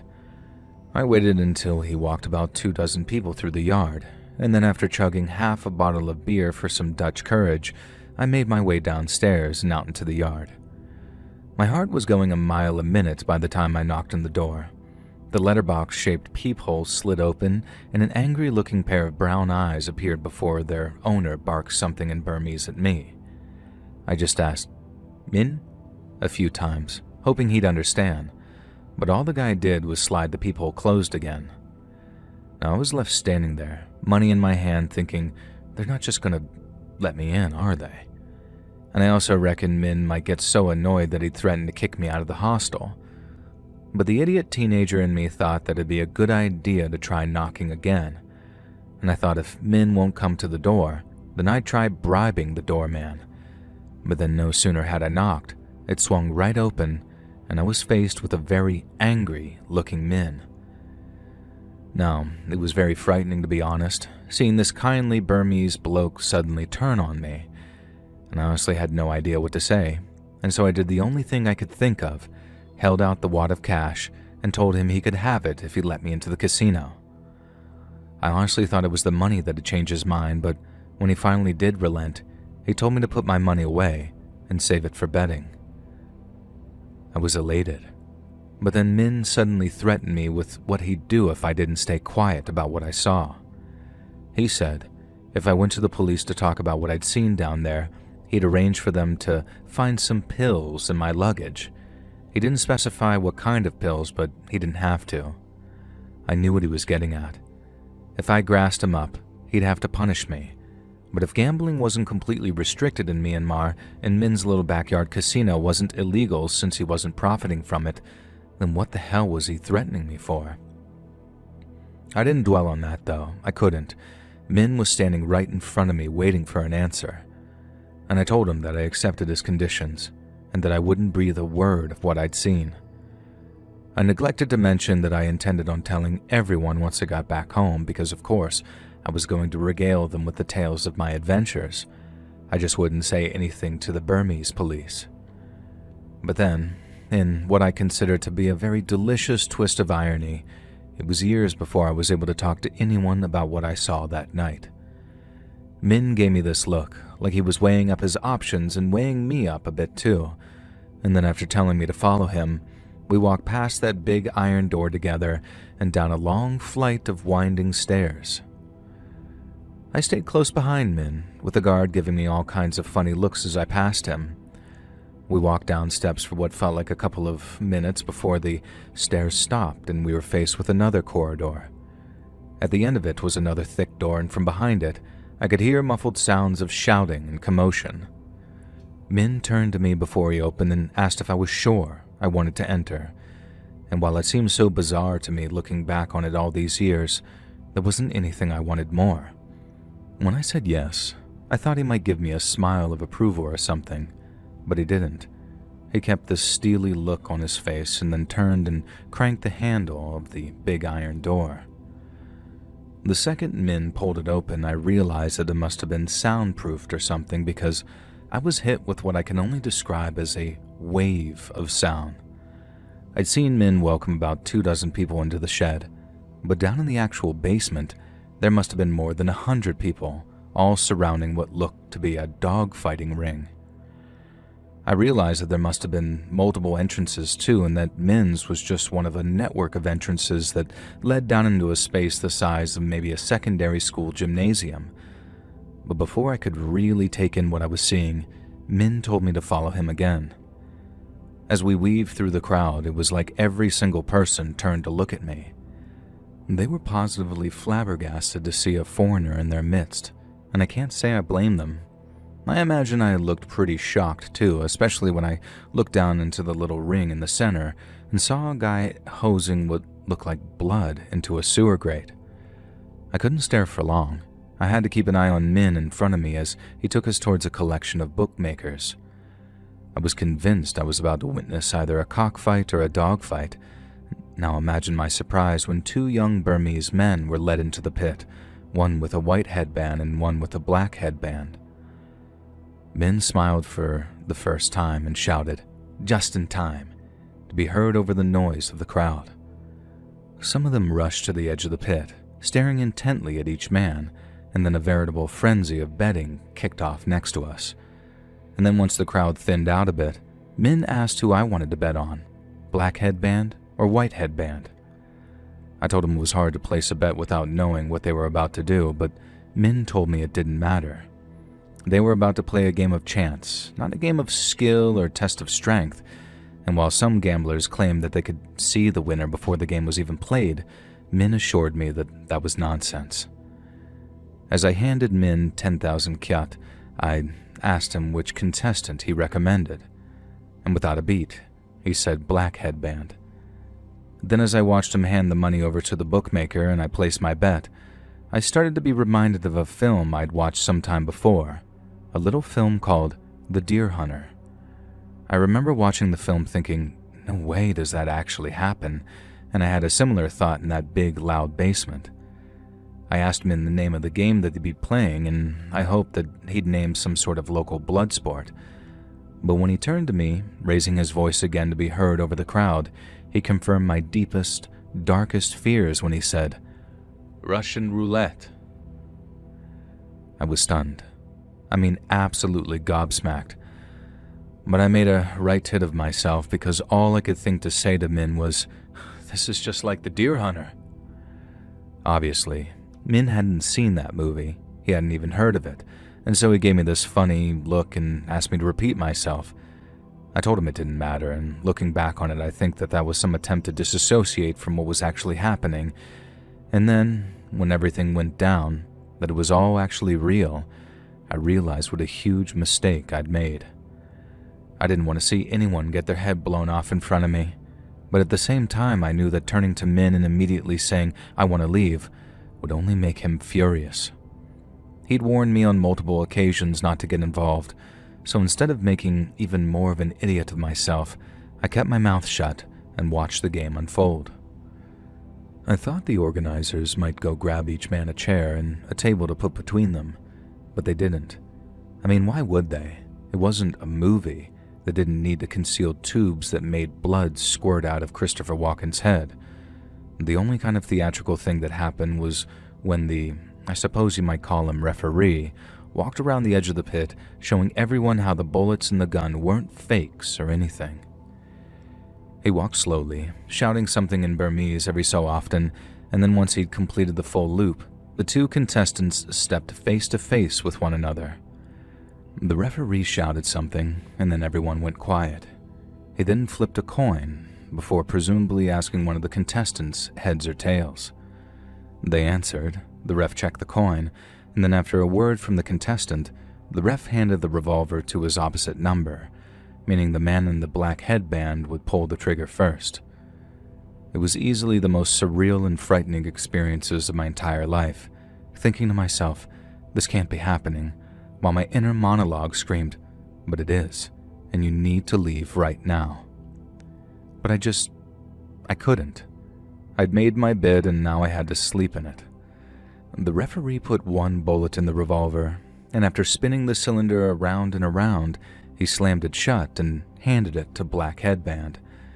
And then the whole place went from raucous to silence in the time that it took for the young man to raise the gun.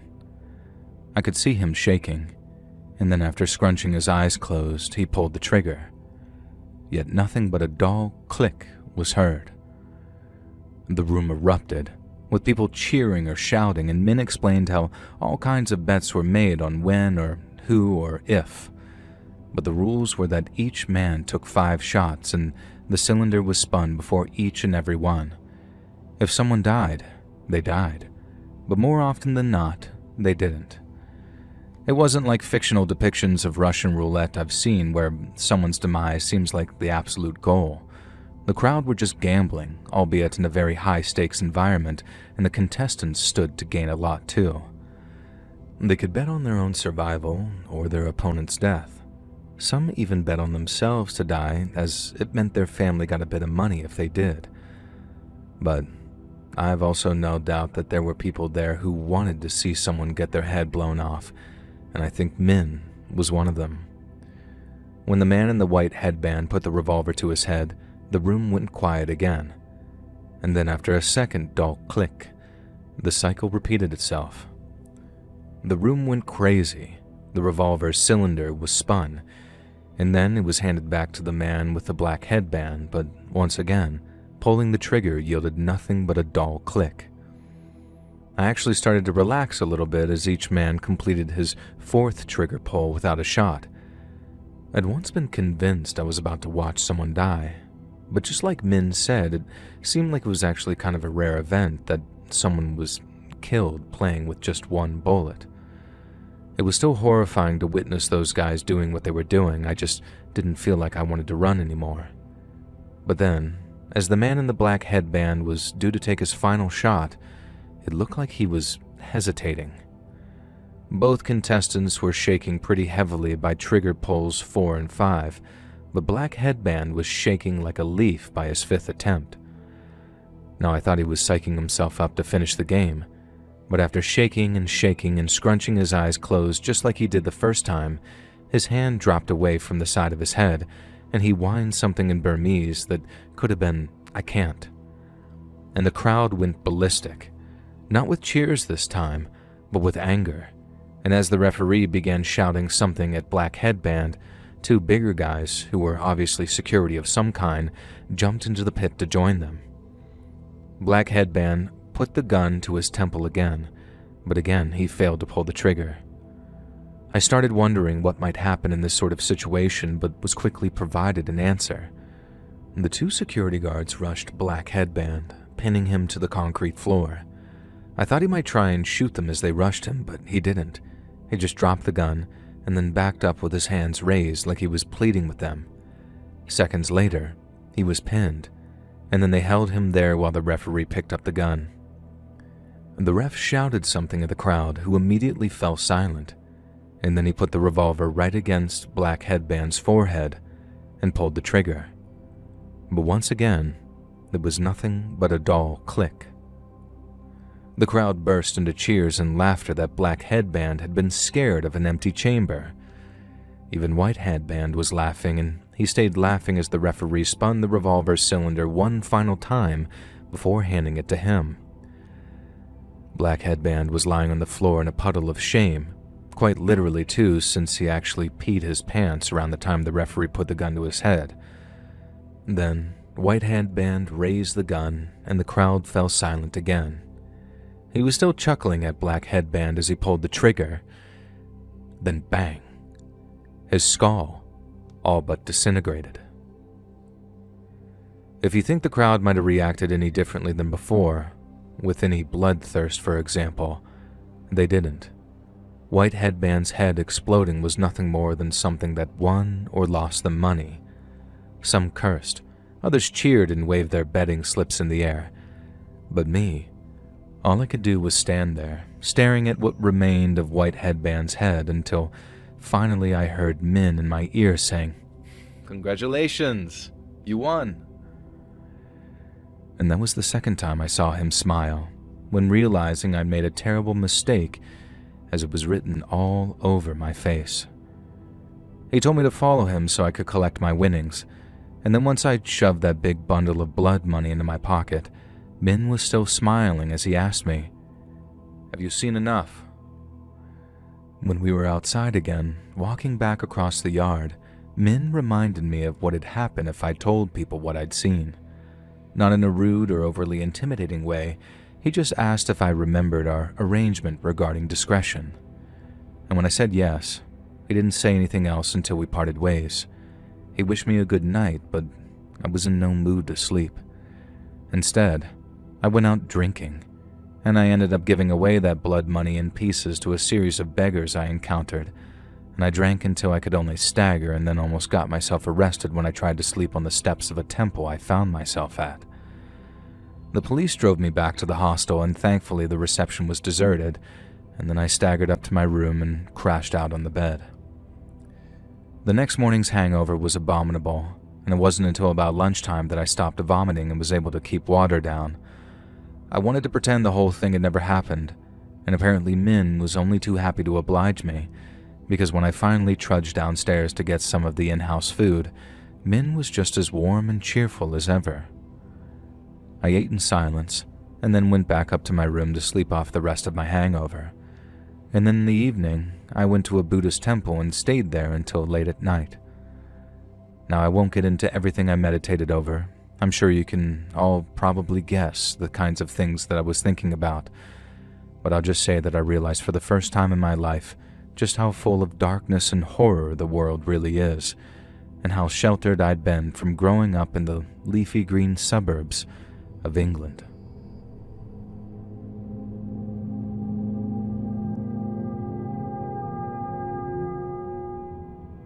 My name's Devin, I'm from Ohio, and I think you could probably shoehorn this story into a video of yours because it's easily the scariest thing that's ever happened to me. So back in 1999, I decided to do a little traveling before college. The Philippines was beautiful, Vietnam was awesome, and Malaysia turned out to have some of the best food I've ever tried. But it was in Thailand that I got a tip from a fellow backpacker, and that tip was to head to Sri Lanka. Sri Lanka is this little island off the coast of India, and while it has many of the same flavors as its much larger cousin, it got a very different feel, at least out on the coast it does. The capital, it's called Colombo, and it's sort of like a big human filing cabinet in places. Definitely not my scene, but the little coastal towns were almost like paradise. It was all sun, sea, and surf, and then after deciding it was good enough of a place to spend a week or so, I checked into this little beachside hostel, and that's where I met Mika. Mika was from Finland, and Mika was crazy. Fortunately, I mean that in the best possible way, as in he was probably the most fun-loving, party-going person I had met on all my Asian travels. He was the one who showed me all over Hikkaduwa and like where the best food was and where the beer was cheapest and coldest. And he also showed me a place that did some really good iced coffee, something I think I might have lost my entire mind without. He also showed me a place that did good iced coffee, something I think I might have lost my entire mind without. And he also showed me where all the surfer girls liked to party once the sun went down.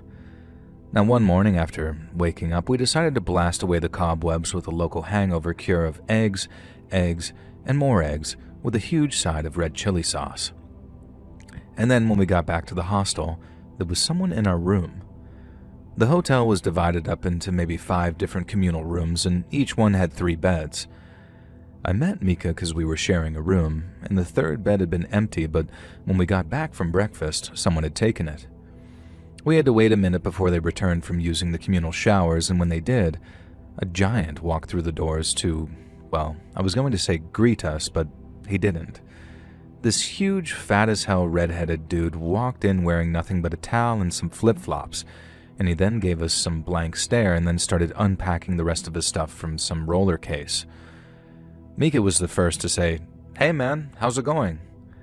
But he did the same thing. He just sort of looked up, gave us both a blank stare, and then went right back to unpacking in a way that wasn't just rude, it was weird.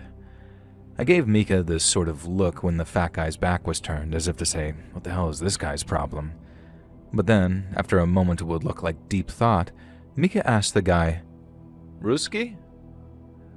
Only then did the guy speak and say, "Da, Ruski," in reply. It turns out the guy was Russian, and since Finland and Russia share a border, Mika knew enough Russian to explain that he spoke a little before asking the guy's name. I mean, I didn't understand what was being said. I just saw that the guy got very defensive before Mika raised his hands as if to say, "Okay, I'll stop." It turns out when he asked the Russian guy his name, he replied with the Russian equivalent of "none of your business." And then Mika basically asked him what his problem was, and the guy told him to back off, and so Mika did, and then recommended we leave. He filled me in as we walked along the beach towards a bar we like to hang out at, and then he laid out our options over some beers. And by that I mean what to do about that Russian guy, since he was clearly probably going to be a problem. Mika said if he was a total a-hole, we could just pack up and move hostels.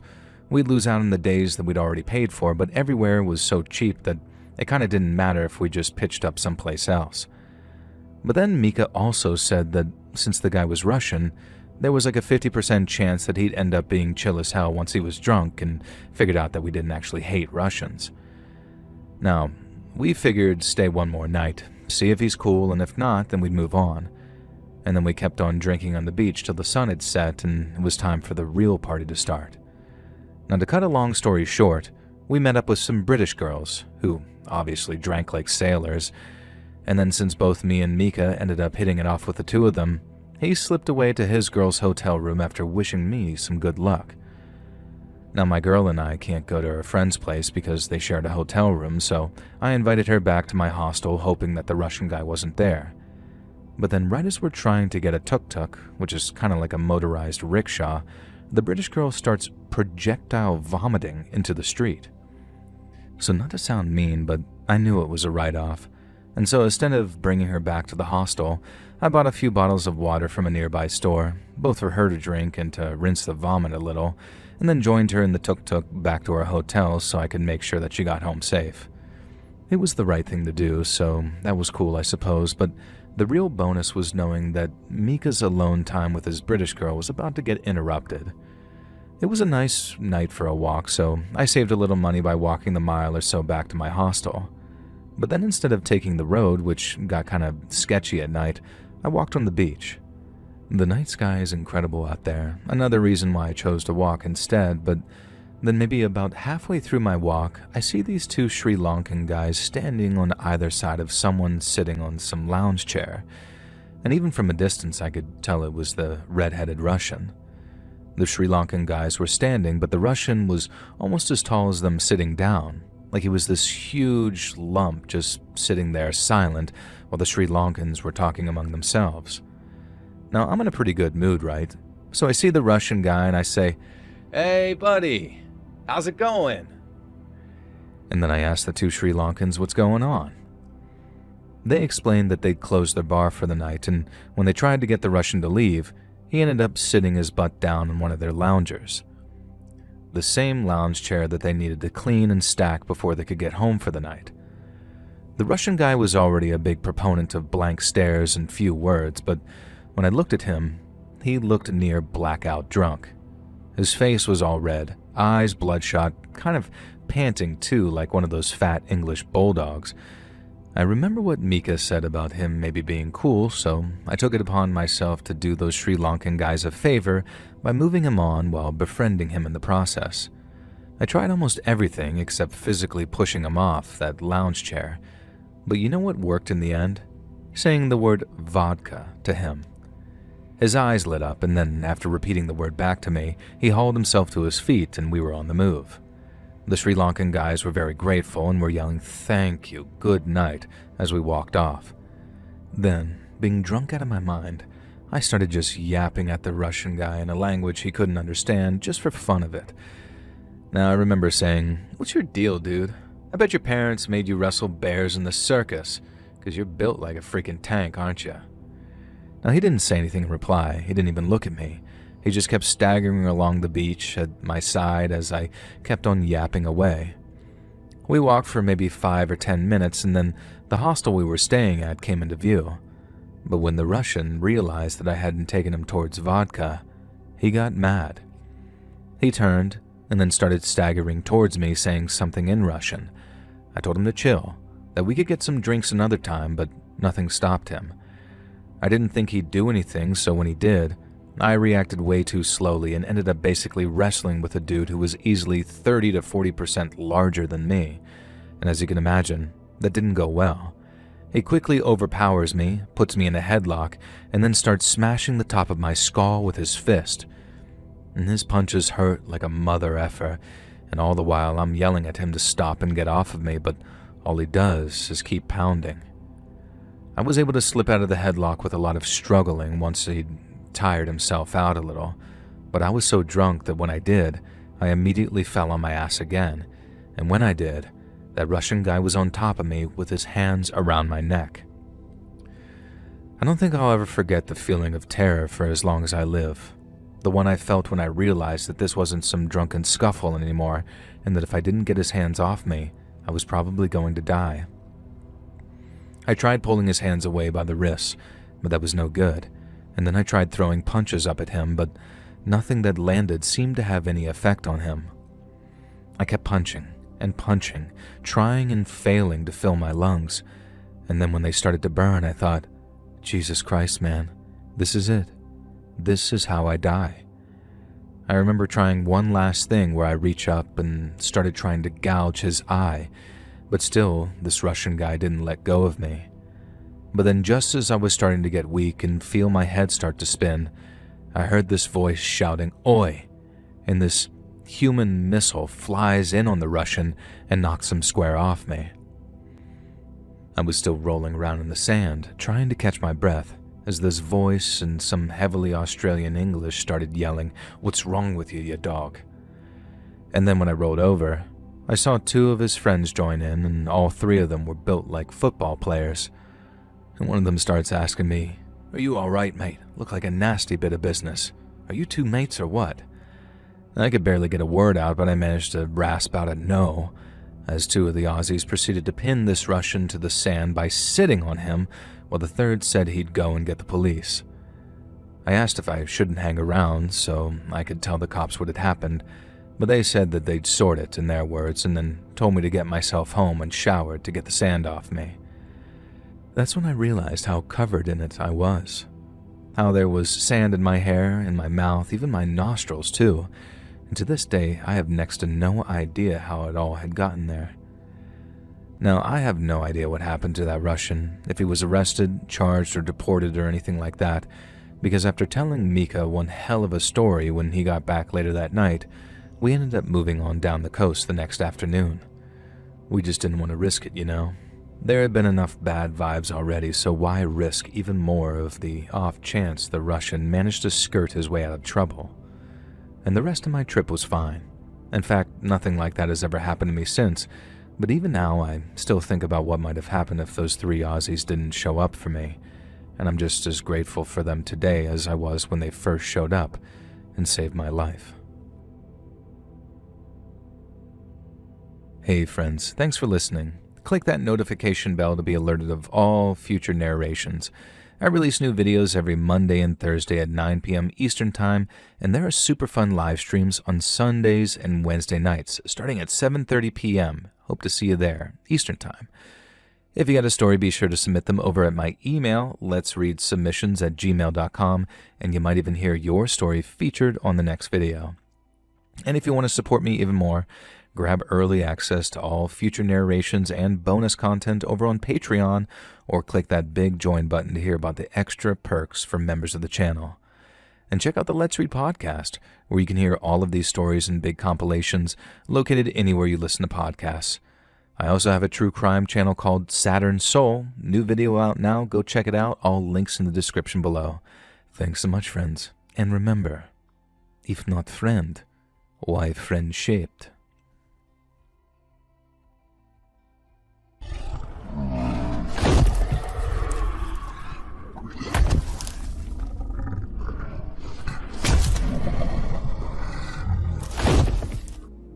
My name's Debbie, I'm from Chicago, and after recently subscribing to your channel, I noticed that you accept story submissions from viewers. I don't have any stories for you per se, and thank God for that too, but I think you might be interested in the story of my late grandma, Zelda. It's not one she told often, but I remember it just about word for word, and with the help of my mom to fill in the blanks, I'd like to share it with you. She was born in a place called Sopotskin back in 1931, in what was then Poland but is now part of Belarus. There were around 1,300 people living there when she was a child, and Sopotskin was a shtetl, meaning most of the nearly 250 families there were Jewish.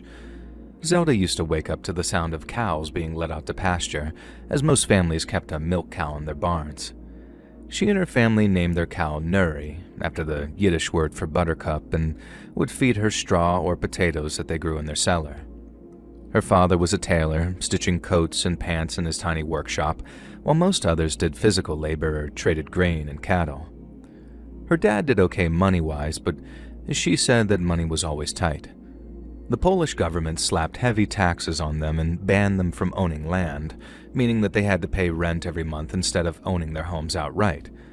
But even so, The villagers found ways to take care of each other. The rabbi's wife used to organize what they'd call matan beseter, which involved secretly donating food or other goods to needy families to ensure nobody went cold or hungry. And there was also a volunteer group called the Linas Hatzedek, which was kind of like the Red Cross in that they went to homes of the sick to take care of them so their families wouldn't lose out on work. Grandma Zelda said that life was hard, but holidays brought the town together like you wouldn't believe. For Passover, families grouped up to bake matzahs in big communal ovens, kneading dough till their arms burned but laughing all the while. And then during other holidays, people would build bonfires in the fields and celebrate with songs and stories. But the joy didn't last because on September 1st of 1939, when Zelda was still just 8 years old, Germany invaded Poland. All of Sopockin was terrified because, while they might have been in the far east of Poland and thus far from the fighting, they knew what the Germans would do if they got their hands on them. Warsaw was under siege, the Polish army was in full retreat, and all hope seemed lost. But then on September 17th, the Soviet Red Army invaded Poland from the east. It turns out that Russia had made a secret pact with Germany to carve up Poland, but since they kept Sopockin far from the German clutches, Grandma Zelda said the invading Russians were treated like liberators. Anybody seemed better than the Germans, and at first, the Soviets treated them just fine. But over the next 18 months or so, things began to change. The Russians began kicking certain families out of their homes for arbitrary reasons. After that, they shut the stores down and herded craftsmen like my great-grandfather into compulsory collectives. The old wooden synagogue got turned into a movie house, and then the secret police started going around questioning and arresting people. Life became a new kind of hard, but it was nothing on what was to follow. Because in the summer of 1941, Germany broke their secret peace pact with the Soviets and launched a surprise attack aimed at Russia's heartland. Grandma Zelda's home village of Sopockin was very close to the new German-Soviet border, meaning that when that surprise attack launched, they were some of the first to feel it. The Russians stationed there would tell them how the Germans wouldn't dare invading the mighty Soviet Union, not least because they were too busy dealing with the still defiant British. But then, at 2 o'clock in the morning, on the night of June 22nd, the Germans launched their attack. Their artillery began pummeling Sopockin, setting houses, barns, and the old synagogue on fire while killing dozens and dozens of people. And by morning, the artillery had stopped. But as the villagers were putting out fires and retrieving the bodies of their loved ones, German soldiers advanced on the village and began rounding up the survivors. Grandma Zelda remembered how they forced all the villagers, women and children included, to dig a huge mass grave in the fields outside of town. Their hands were blistered and bleeding by the time that they were ordered to stop, and when they asked for food and water, the Germans refused them. Instead, they ordered the people of Sopockin to drag their departed loved ones from the ruins of their village before unceremoniously dumping them into the huge earthen pit. Grandma said it was truly horrifying, and at one point, she saw a neighbor carrying what was left of his wife toward the pit. She was in pieces, and so was he, and yet the young German soldier who shepherded him showed him no pity at all. He kept yelling "Schnell, schnell" over and over, which I think meant hurry in their language, but it was as if the grieving man couldn't even hear him. He just kept walking towards the pit, carrying his wife's remains, whispering prayers for the dead under his breath. Grandma Zelda always said that they might have survived had the Germans not made the fateful discovery that more than 2/3 of the village were Jewish. But once they did, all hell broke loose. The German commander had the villagers rounded up again, and then he told them, Poles step to the right, Juden to the left. People only realized what was happening when the Germans began marching the town's Jews back towards the mass grave. Villagers began to break from the column, yelling out, "Run for your lives," only to be shot dead by German soldiers. A few brave men rushed the captors and attempted to overpower them, but there were too many Germans and too many guns. Yet their sacrifice and the chaos that unfolded afterwards allowed a handful of villagers to slip into the nearby forests, and one of them was my grandma Zelda. and she ran as far and as fast as her little legs could carry her, each step taking her deeper and deeper into the woods. My great-grandmother had told her to run, and in her naivety, Zelda believed that she'd come running after her. But when she finally stopped to look around, panting and shaking from the ceaseless exertion, her mother was nowhere to be seen. She cried out, hoping my great-grandma was just out of sight. But not only was Zelda alone, she had no idea where she was. The only thing she did know is that she couldn't go home. And so instead, she carried on walking in the opposite direction, hoping that she might find safety before the Germans found her. She said she walked for hours and hours, stopping only to drink from the canal before she swam across one of its narrower points. That would have killed her had it been winter, but the warm summer evening kept her from shivering and her clothes were almost dry again by nightfall. Zelda tried to keep going, but before long it was so dark that she could barely make out the ground in front of her.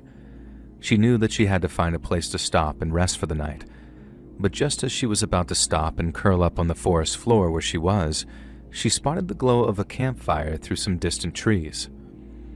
Grandma Zelda kept on creeping through the woods, getting closer and closer to the fire, when she suddenly saw a big makeshift shelter made of mud, leaves, and some dead wood. Over the fire was a huge cauldron of something which boiled and bubbled, and it was only when she got closer that she realized that hanging from branches all around were the bodies of skinned and headless animals. Grandma Zelda said that she was terrified and believed that she'd come across the home of some witch.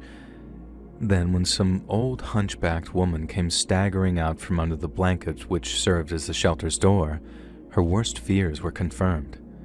The woman had patchy gray hair, a hooked nose, and small beady eyes which locked onto her in an instant.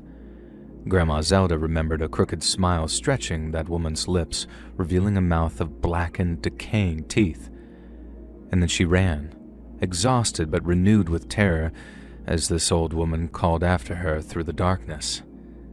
"Little girl, come back here at once," she cried, trying to sound motherly at first. But Grandma Zelda soon heard the woman lose her temper as she screeched out, "I'll find you. Just you wait and see." Grandma Zelda said that she could remember that feeling of terror. She'd just lost her family and then found herself being hunted by some forest witch. But looking back on it, that was obviously not what happened. That woman was no doubt a local villager, one who'd been kicked out of her home by the Russian occupiers, and many such people took to living in the forest, preferring a life in the wild to one in a Soviet labor camp in the country's far east. The woman no doubt wanted to help my Grandma Zelda, but in her traumatized and exhausted state, she assumed the worst and went running off into the forest again. She said it was awful, and that she tripped and fell and hurt herself many times, but driven near mad with horror, she couldn't stop herself.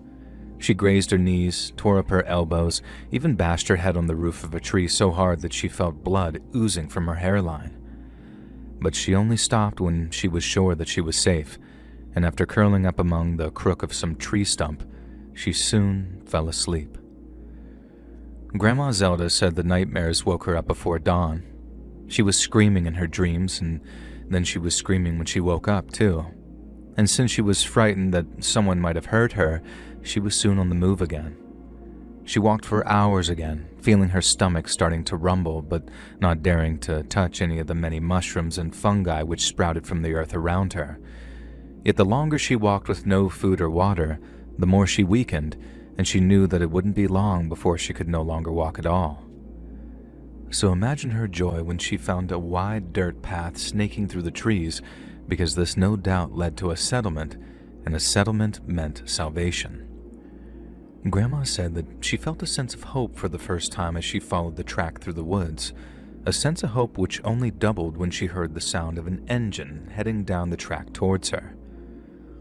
Since it was coming from the direction she was traveling, Grandma assumed it was a truck full of Russian soldiers headed to the front lines. But when it came into view, her heart jumped into her throat. Because it wasn't the green of a Russian military truck. The truck was a distinctly German gray. Grandma Zelda rushed off the track and into the trees, knowing that the truck's driver must have spotted her. She could run and risk being shot by any soldiers in its rear, or she could gamble her life on a hiding place. I'm not sure how she managed to hold her nerve and select a suitable hiding place in what must have been mere seconds of deliberation, but that's what she did, and by some stroke of luck, she found a hollowed-out log large enough to hide herself in. Zelda crawled inside. The interior was wet with slime and wriggling with bugs, and they skidded across her skin, nestling in her hair, but she had to stay quiet and didn't move. She said it was only moments later that she heard the truck come to a stop. Its engine cut off, and then a voice cut through the silence, yelling something sharp and short in German. Grandma then heard soldiers piling out of the back. Then, after another yell, she heard their footsteps getting louder and louder and louder. They were searching for her, and she said one of them was no further than 15 feet away at one point, when a shrill and sudden shriek grabbed their attention. The girl had a distinctly local dialect, not Yiddish or Polish, but Belarusian, and she was yelling out things like, "Haven't you got enough? Leave her alone. You Germans are animals, nothing but animals." The Germans just laughed at first, and I came to realize that there were several other prisoners, all women and girls from the sounds of things, and I heard one beg the shouting girl to be quiet and not to make trouble, but she didn't listen. The German suddenly went from laughing to shouting, and then one of them cried out in pain. I think one of the prisoners must have scratched or bitten him, most likely the one that was yelling, but after she cried out, it went from calm to chaos. She thinks the girl who hurt the German soldiers tried to escape from the back of the truck because Grandma Zelda heard much faster footsteps moving away from them as the soldiers rushed to control their captives. She said that there was a lot of yelling and screaming, and that for every angry male German voice, there was a Russian or Polish one, much higher in lilt, that sounded scared to death. Something terrible was happening, but Grandma could see none of it, and then suddenly, there was a gunshot, so loud that it made her jump. And then, while the Germans were silenced, their female captives became hysterical. Grandma said one of the Germans yelled "Scheiße," which I'm sure needs no translation here, and then he began to berate another much younger-sounding soldier, presumably for shooting one of their captives. Grandma said that she'd assumed that they'd resume their search, but instead, their commander ordered them back into the truck, and they kept on down the track until Grandma could no longer hear them. Only when a deep and terrible silence had returned to the forest did Grandma emerge from her filthy, grimy hiding place. She made her way back to the track, creeping through the trees until it came into view, and when it did, she saw the body of a young woman lying dead in the dirt. She was face up, staring up at the sky with these wide, terrified eyes like she'd been frightened to death. Grandma Zelda said that she'd stopped and stared for a moment, overcome by the horror and senselessness of it all. And then she turned and kept on walking. And she only took a few steps along the open track before she decided it was a bad idea. If one German truck had been driving along, why not another? And so she skipped back into the trees again, into the deep, dark woods where she could hide. She hoped that by wandering through the woods, she might find the villages of Kadish or Kaleidi, but the woods outside of Sopotskin are vast, and she once again found herself walking miles and miles without so much of a trace of civilization. She walked and walked, feeling herself becoming more and more parched and hungry, until finally she began to feel sick and lighthearted. She staggered along, wondering how much longer she'd be able to continue, until suddenly she heard the sound of something shrill creeping through the trees. It was music, a violin to be specific, and then after hunting down its source, she found a small Russian encampment along with a wounded soldier sitting on an ammunition tin. She stopped, leaning against a tree, and watched him make that violin sing a sad, old Russian song. And then once he was done, he looked around and saw her, but she did not startle him. Grandma didn't speak Russian, only Yiddish and a little Polish, but she could understand enough to know that the man was inviting her to come and have a seat. He gave her water and some bread, and then as she ate, Grandma noticed the bloody bandages around his abdomen and how pale and gaunt the man looked. When he talked, she barely understood a word of what he said, but it was clear that he was dying and that in his final hours, he only wished to play his violin. When my Zelda was finished eating, the man pointed off into the trees. Grandma understood soldiers, bread, and water, and that's all she needed to hear. When Grandma Zelda thanked the wounded soldier, he smiled, and then as she walked away, he began playing the same sorrowful tune that she'd heard on her approach, and then she walked and walked till she could hear it no more. Grandma Zelda said that by that point, her feet and legs were aching from what felt like endless walking and running. But having eaten and drunk her fill and knowing her salvation lay on the other side of the forest, she found both the strength and will to keep going. She kept on pushing through the woods, praying that she'd find safety before she had to spend another night in the woods, until suddenly there was a loud whizzing as something flew past her head before the sound was immediately followed by the loud crack of a rifle being fired.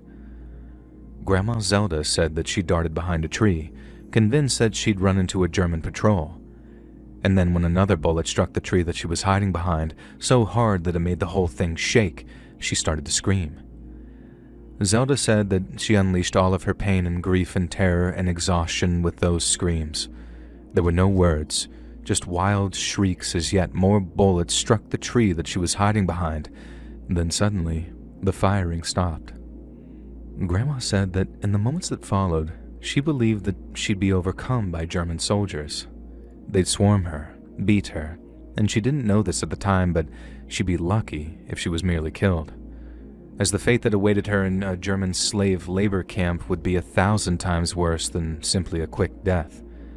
But no sooner had the shooting stopped, she heard a voice yelling out, "It's just a girl. It's just a little girl." A man was yelling in Polish, chastising another for shooting at her. And then the next thing, the voice is calling out to her, telling her to come out, that they're friendly, and they wanted to take care of her.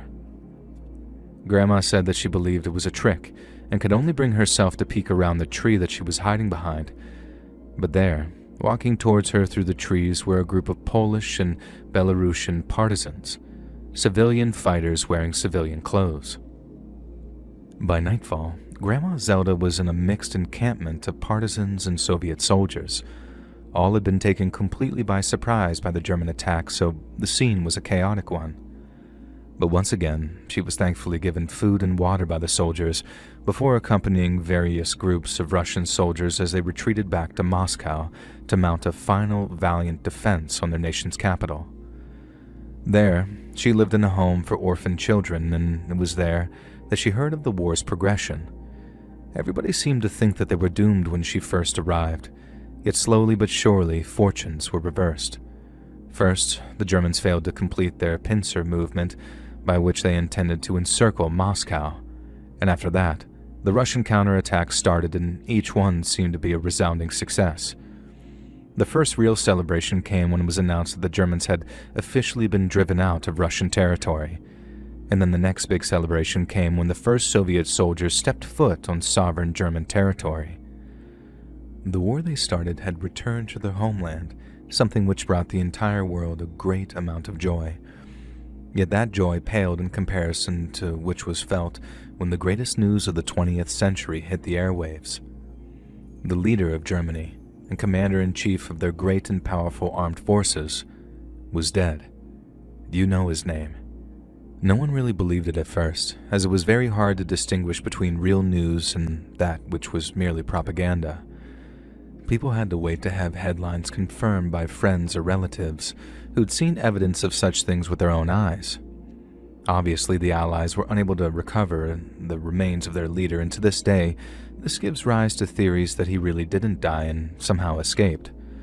Some celebrated the news and others took it with a grain of salt, but not a single person could contain their jubilation when news came that the Germans had surrendered. The Russians kept much of the territory that they had taken from the Germans, including the eastern portion of Berlin, and then in 1949, when she was still just 18, my Grandma Zelda was sent from Moscow to Poland as part of a work program. And there she met an American journalist of Polish origin, and the two conversed in Polish as they worked on and documented the rebuilding of Warsaw. They fell in love, got married, and Zelda moved to America with him once his assignment was over. She later found out that she'd been declared a traitor by the Soviets, as technically she abandoned her post before her work assignment was finished. But Grandma didn't care. She had no intention of ever returning to Europe, even when the wall fell and the Soviet Union collapsed under the weight of its own bureaucracy. She said the memories were all too powerful and that the traveling through the continent would be like traveling through a giant cemetery in which she had no idea where her family was buried, or if they were even buried at all. She knew where the mass grave was. She could never forget. But as they began to lose the war, the Germans often dug up the mass graves containing the bodies of those they'd slaughtered and burned them in a giant pile to conceal evidence of their crimes. There would be no guarantee my ancestors' bodies would even still be there, and even so, it didn't matter. Grandma Zelda carried her memories of them in her heart from place to place, and they were only extinguished on the day she died.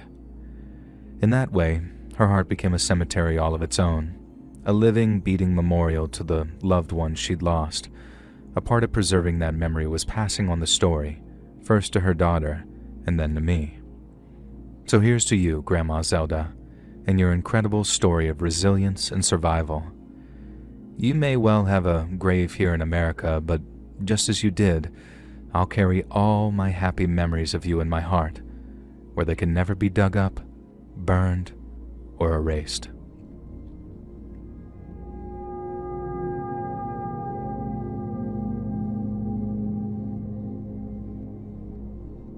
Many years ago now, at a Thanksgiving get-together, me and my cousin were talking about old Kevin Costner movies, this one specifically called The Postman. Now, for those who haven't seen it, it's pretty simple. Society goes to crap, anarchy reigns, but then Kevin Costner rekindles civilization by restarting the Federal Post Service. As me and my cousin were watching it, we started discussing how unrealistic it all seemed. But what we didn't know was that our old great-uncle had woken up from his nap and was actually listening to our conversation. Now, I think I said something about movies lacking authenticity and not being, believable, and then kind of jumped as our great-uncle Joe piped up and said, "There are much stranger stories than that have never been put to film.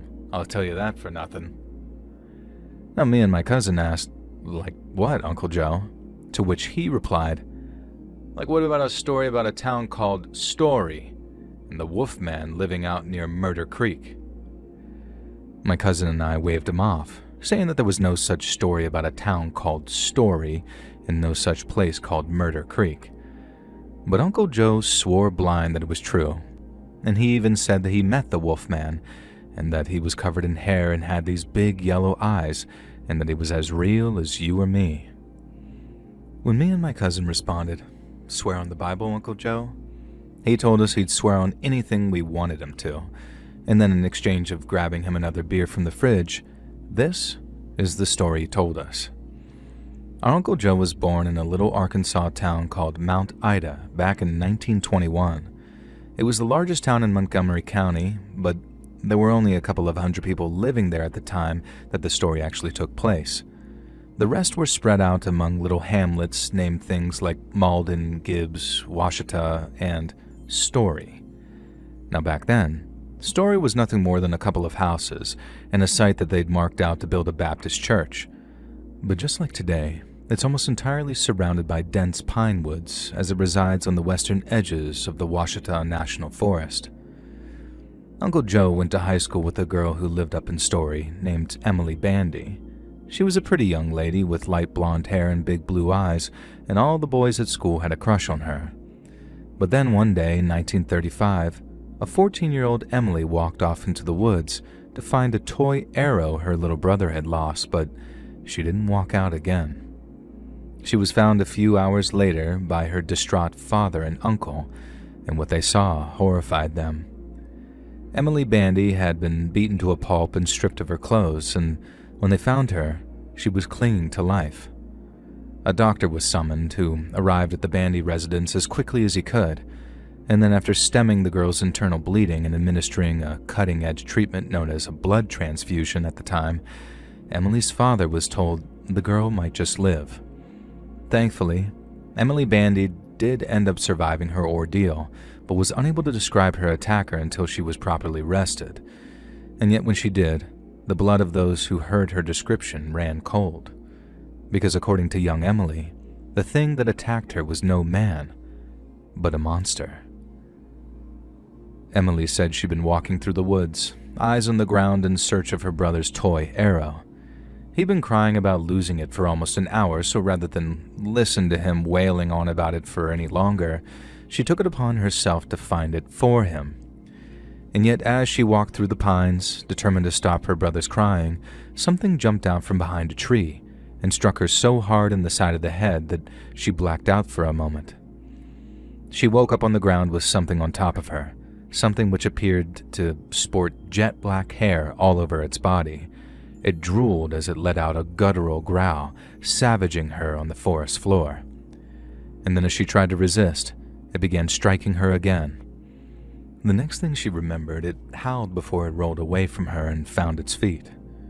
She thought the ordeal was over and that the creature believed that she was dead, until suddenly it lunged at her and began hitting her around the head and neck until she blacked out again.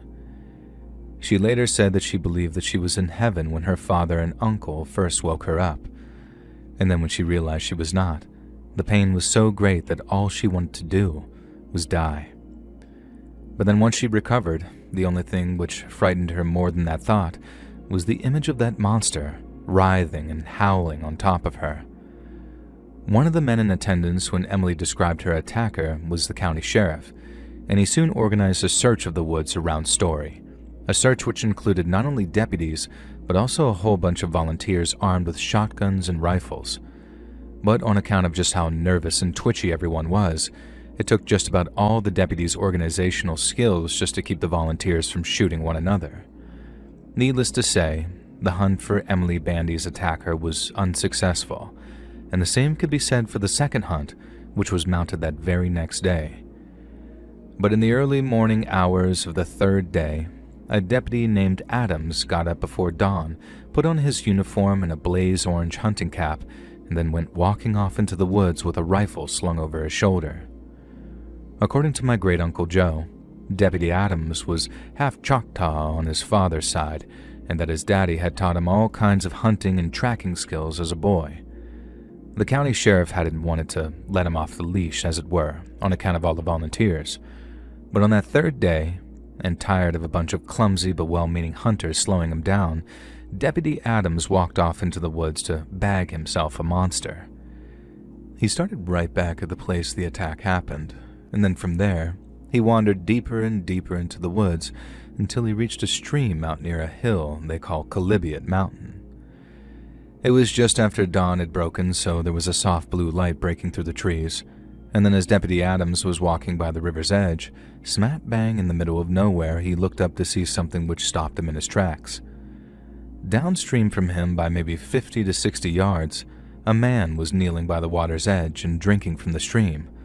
Only, it couldn't have been a man. The thing was dressed in what looked like rags and was covered in that same thick, dark hair that Emily Bandy had described. Dark fur covered its exposed arms and shoulders and ran all the way down to his legs before stopping at filthy black pads on the soles of its feet. Adams stared in disbelief at this creature.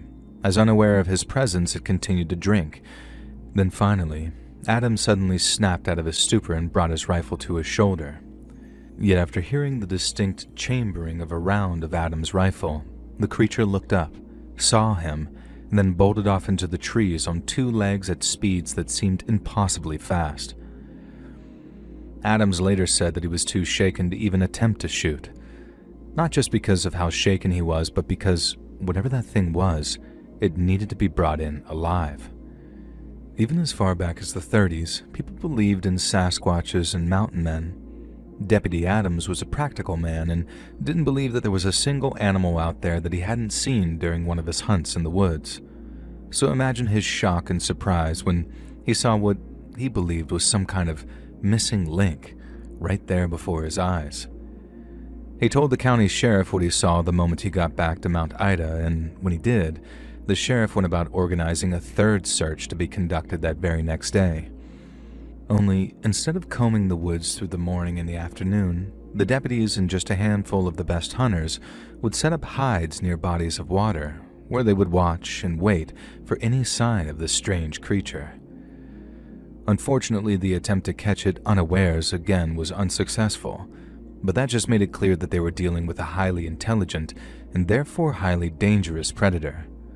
But Deputy Adams wasn't ready to give up yet. After their unsuccessful stakeout, he stayed in the woods and made his way back towards Calibiot Mountain, where he'd first sighted the strange beast. He walked for miles and miles, zigzagging through the woods, searching for any and all traces of it, and he even had to spend a night in the forest to cover all the ground he wanted. He said being huddled around the campfire, knowing that thing was out there in the darkness, it was the most scared he'd ever been in his life. But he made it through the night all the same, and at dawn, he kept on searching for that thing that attacked Emily Bandy. Deputy Adams kept on creeping through the trees, knowing that he could be just seconds away from running into that thing again, since it seemed to be active around dawn. And then right as he started to get within a mile or two of Murder Creek, which actually is a real place, we even looked it up, he started seeing all kinds of animal carcasses, all of which appeared to have been stripped of their meat. And when he found tufts of that thick black hair around some of the skeletal remains, Deputy Adams knew that he must be close.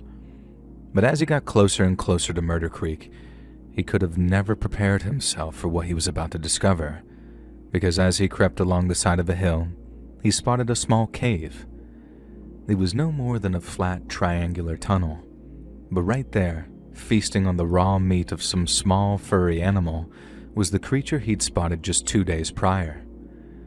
Deputy Adams raised his rifle, aiming it at the creature and trapping it inside of its own shallow den.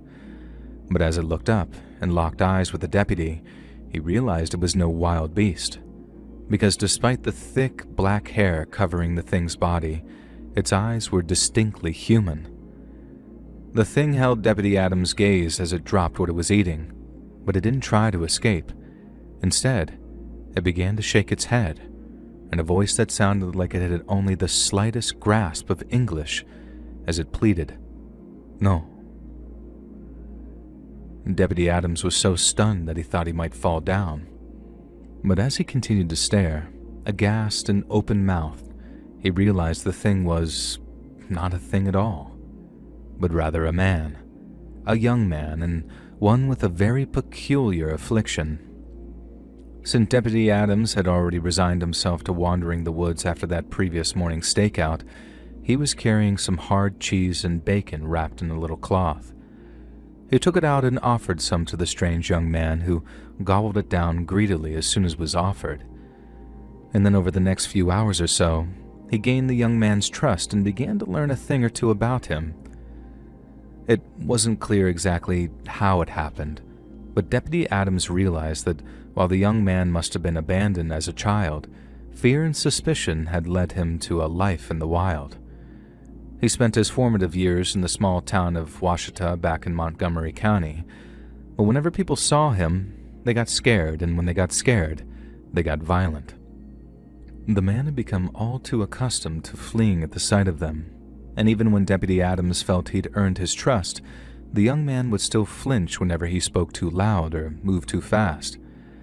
As night drew in, Deputy Adams made a campfire just a few feet away from the young man's den. Now, it must have been the first time that he'd seen a fire up close in decades, because while he wasn't strictly scared of it, the process of its creation fascinated him. And then, while demonstrating a much stronger ability to comprehend rather than speak, Deputy Adams spent that night convincing the strange young man to follow him back into town that next morning, not only to begin his reintegration into society, but to prove that he could not have been the one to attack young Emily Bandy. But then, right around the same time Adams was earning the man's trust, something terrible was unfolding back in a tiny Montgomery County hamlet known as Sims. That afternoon, a homemaker by the name of Carol McCormick was putting away some of her husband's laundry. Prohibition had ended not just 2 years before, and her husband Robert liked to enjoy a few drinks with his buddies after work without having to worry about the sheriff showing up to throw him in jail. And this meant that he wouldn't be back till after dark. But this also meant that when she found a small silver heart necklace tucked into the back of his sock drawer with the name May engraved onto it, she had hours and hours to wallow in grief and anger before Bob finally came home. Carol was convinced her husband was having an affair. It had been months since he touched her. He was heading out at odd times to do things he didn't want to talk about, and even worse, he'd been forgetting to pick up her crocheting supplies from the Mount Ida General Store. And so when he staggered through the door sometime around 10, stinking of whiskey and cigarettes, Carol McCormick demanded to know who in the hell this May lady was. Her husband, unprepared for such an ambush, couldn't provide an answer to her question, and while Carol rather correctly interpreted this as a sign of Bob's guilt, he wasn't guilty of that which she accused him of. And when everything went down, when Carol suddenly realized who May was and who the necklace really belonged to, she ran screaming from the house and out into the night. Carol had remembered hearing something about how, while all of Emily Brandy's torn clothes were found around her body, one thing was missing from the scene: a necklace, given to Emily by her sister, but one that had originally been a gift to her. And the name of Emily's older sister was Mabel Juliet Bandy, more commonly referred to as May. Carol knew most of that. Everyone knew everyone in Montgomery County back then. She just couldn't bring herself to entertain the possibility till she saw that look in her husband's eyes. But Bob didn't just let her go that night. Oh no, he couldn't. He couldn't have his good lady wife going around telling tales and ruining his good reputation over what he considered to be a drunken mistake. And so he followed her outside into the night and tried bashing her head in with a shovel. Carol's screams were the only thing that saved her life.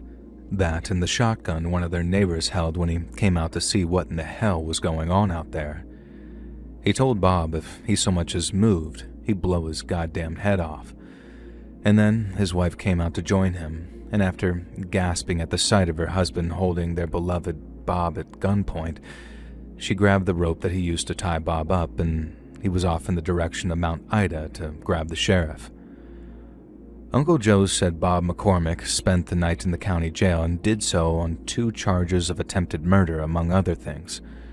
The next morning, a still weak Emily was brought to his cell and asked if that was the man who attacked her. She didn't have to say yes, because when she erupted into screams and cries, stumbling into the arms of her father to cry and cry and cry, it was all the confirmation anyone needed. And then by pure happenstance, right around the time Emily Brandy was led away from the county jail, Deputy Adams walked back into town with that young man following close behind. Adams had told him not to be scared and that any sour reactions from the Mount Ida citizenry would be met with a brief but all-encompassing explanation. The man was no monster. He had an illness, he'd been neglected, and it was a time to start making things right for him. While Bob McCormick had to await the date of his trial in the county jail, the young man stayed with Deputy Adams, along with his wife and young son. He was taught to live like a person again, how to wash and dress himself, and how to eat at a table using knives and forks. It wasn't an overnight transformation. It took time, and as he learned to speak again, the young man took the name Joseph, another reason my great-uncle Joe remembered the tale so well. He took the name after Mrs. Adams' Bible study sessions helped him learn to read, and saying he was inspired to do so by Joseph's story. Joseph was a man betrayed by his family, one who was sold into slavery and became a prisoner in a foreign land. Joseph eventually forgave his family and reportedly told them, in Genesis 50:20, "As for you, you meant evil against me, but God meant it for good, to bring it about that many people should be kept alive as they are today." And by the time Bob McCormick was being sentenced to 50 years of hard labor, Deputy Adams was trying to find young Joseph a job.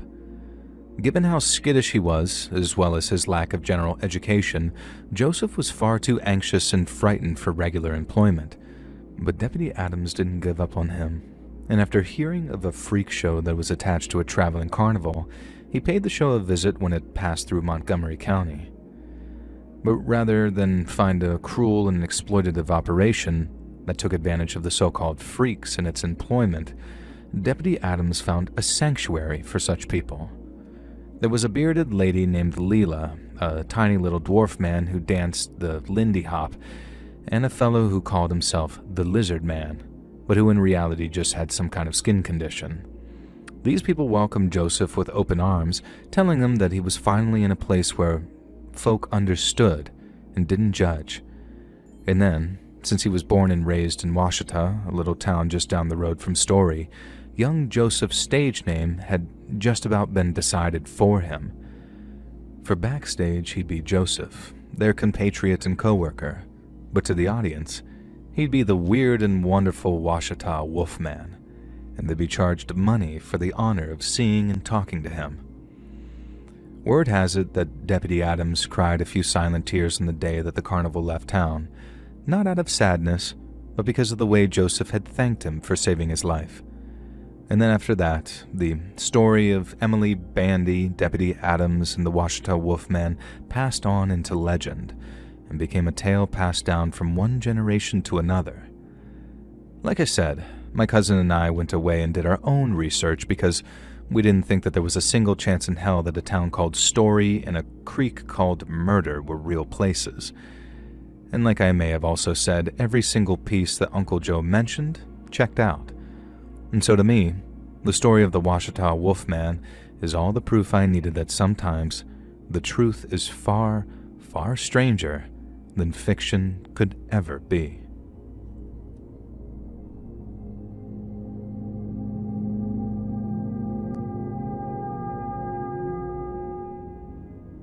My name is Katerina. I recently became a subscriber of yours, and I think I have a story from my younger years that you might be interested in.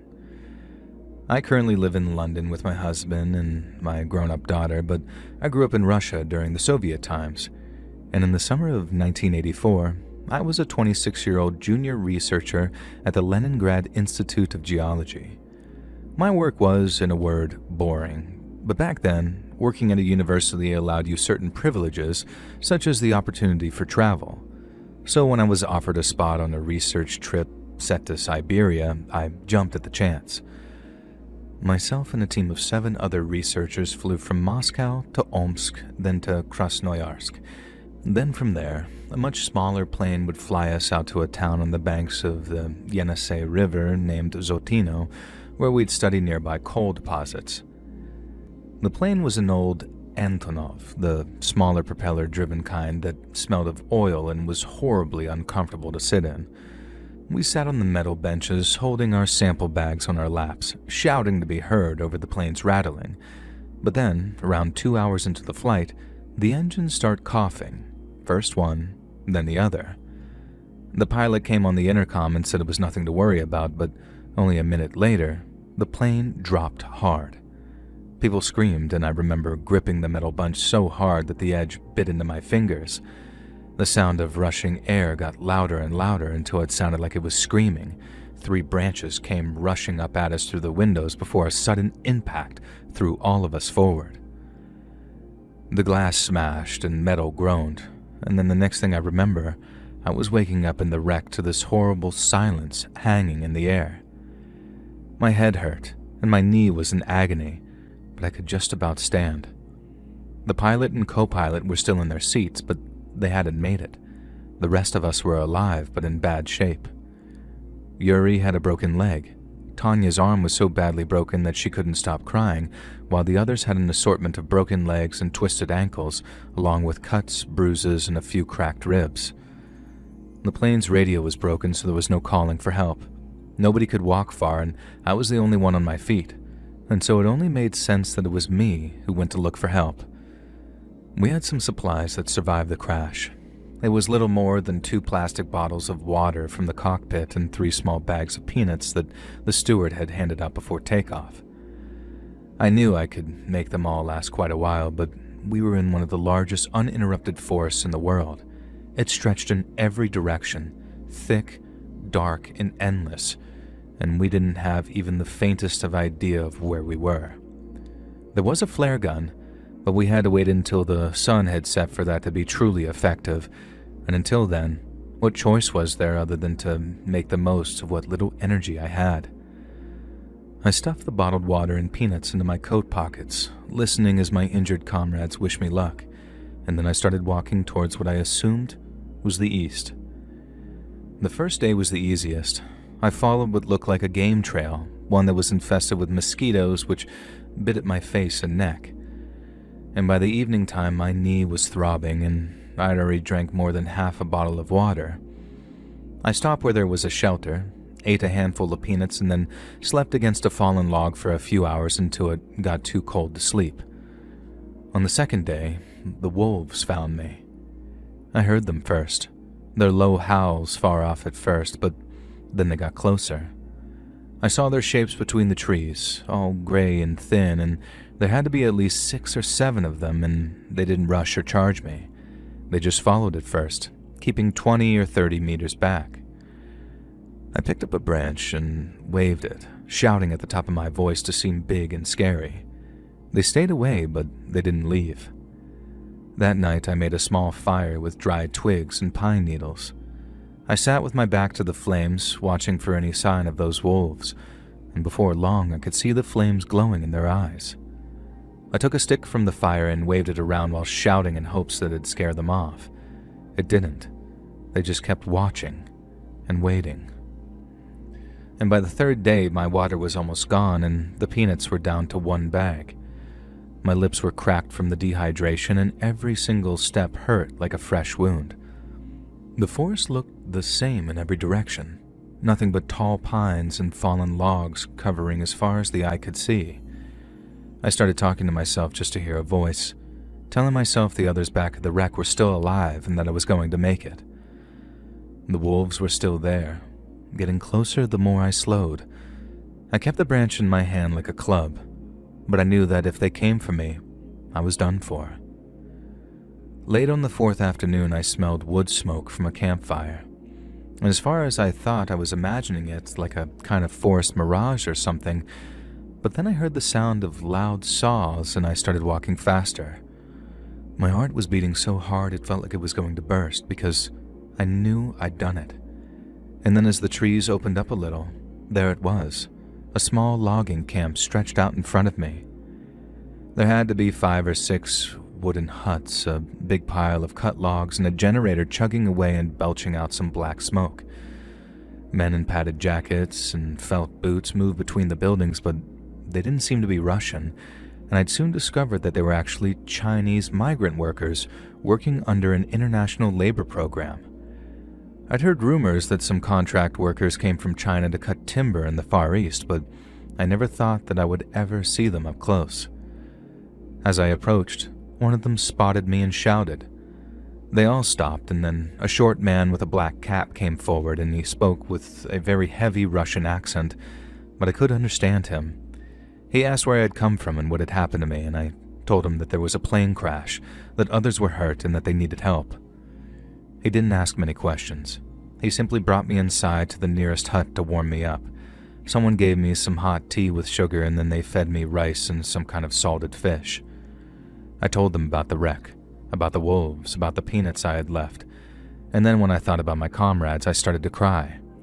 The man with the black cap, his name was Lao, and he tried to comfort me and then promised that he would get help.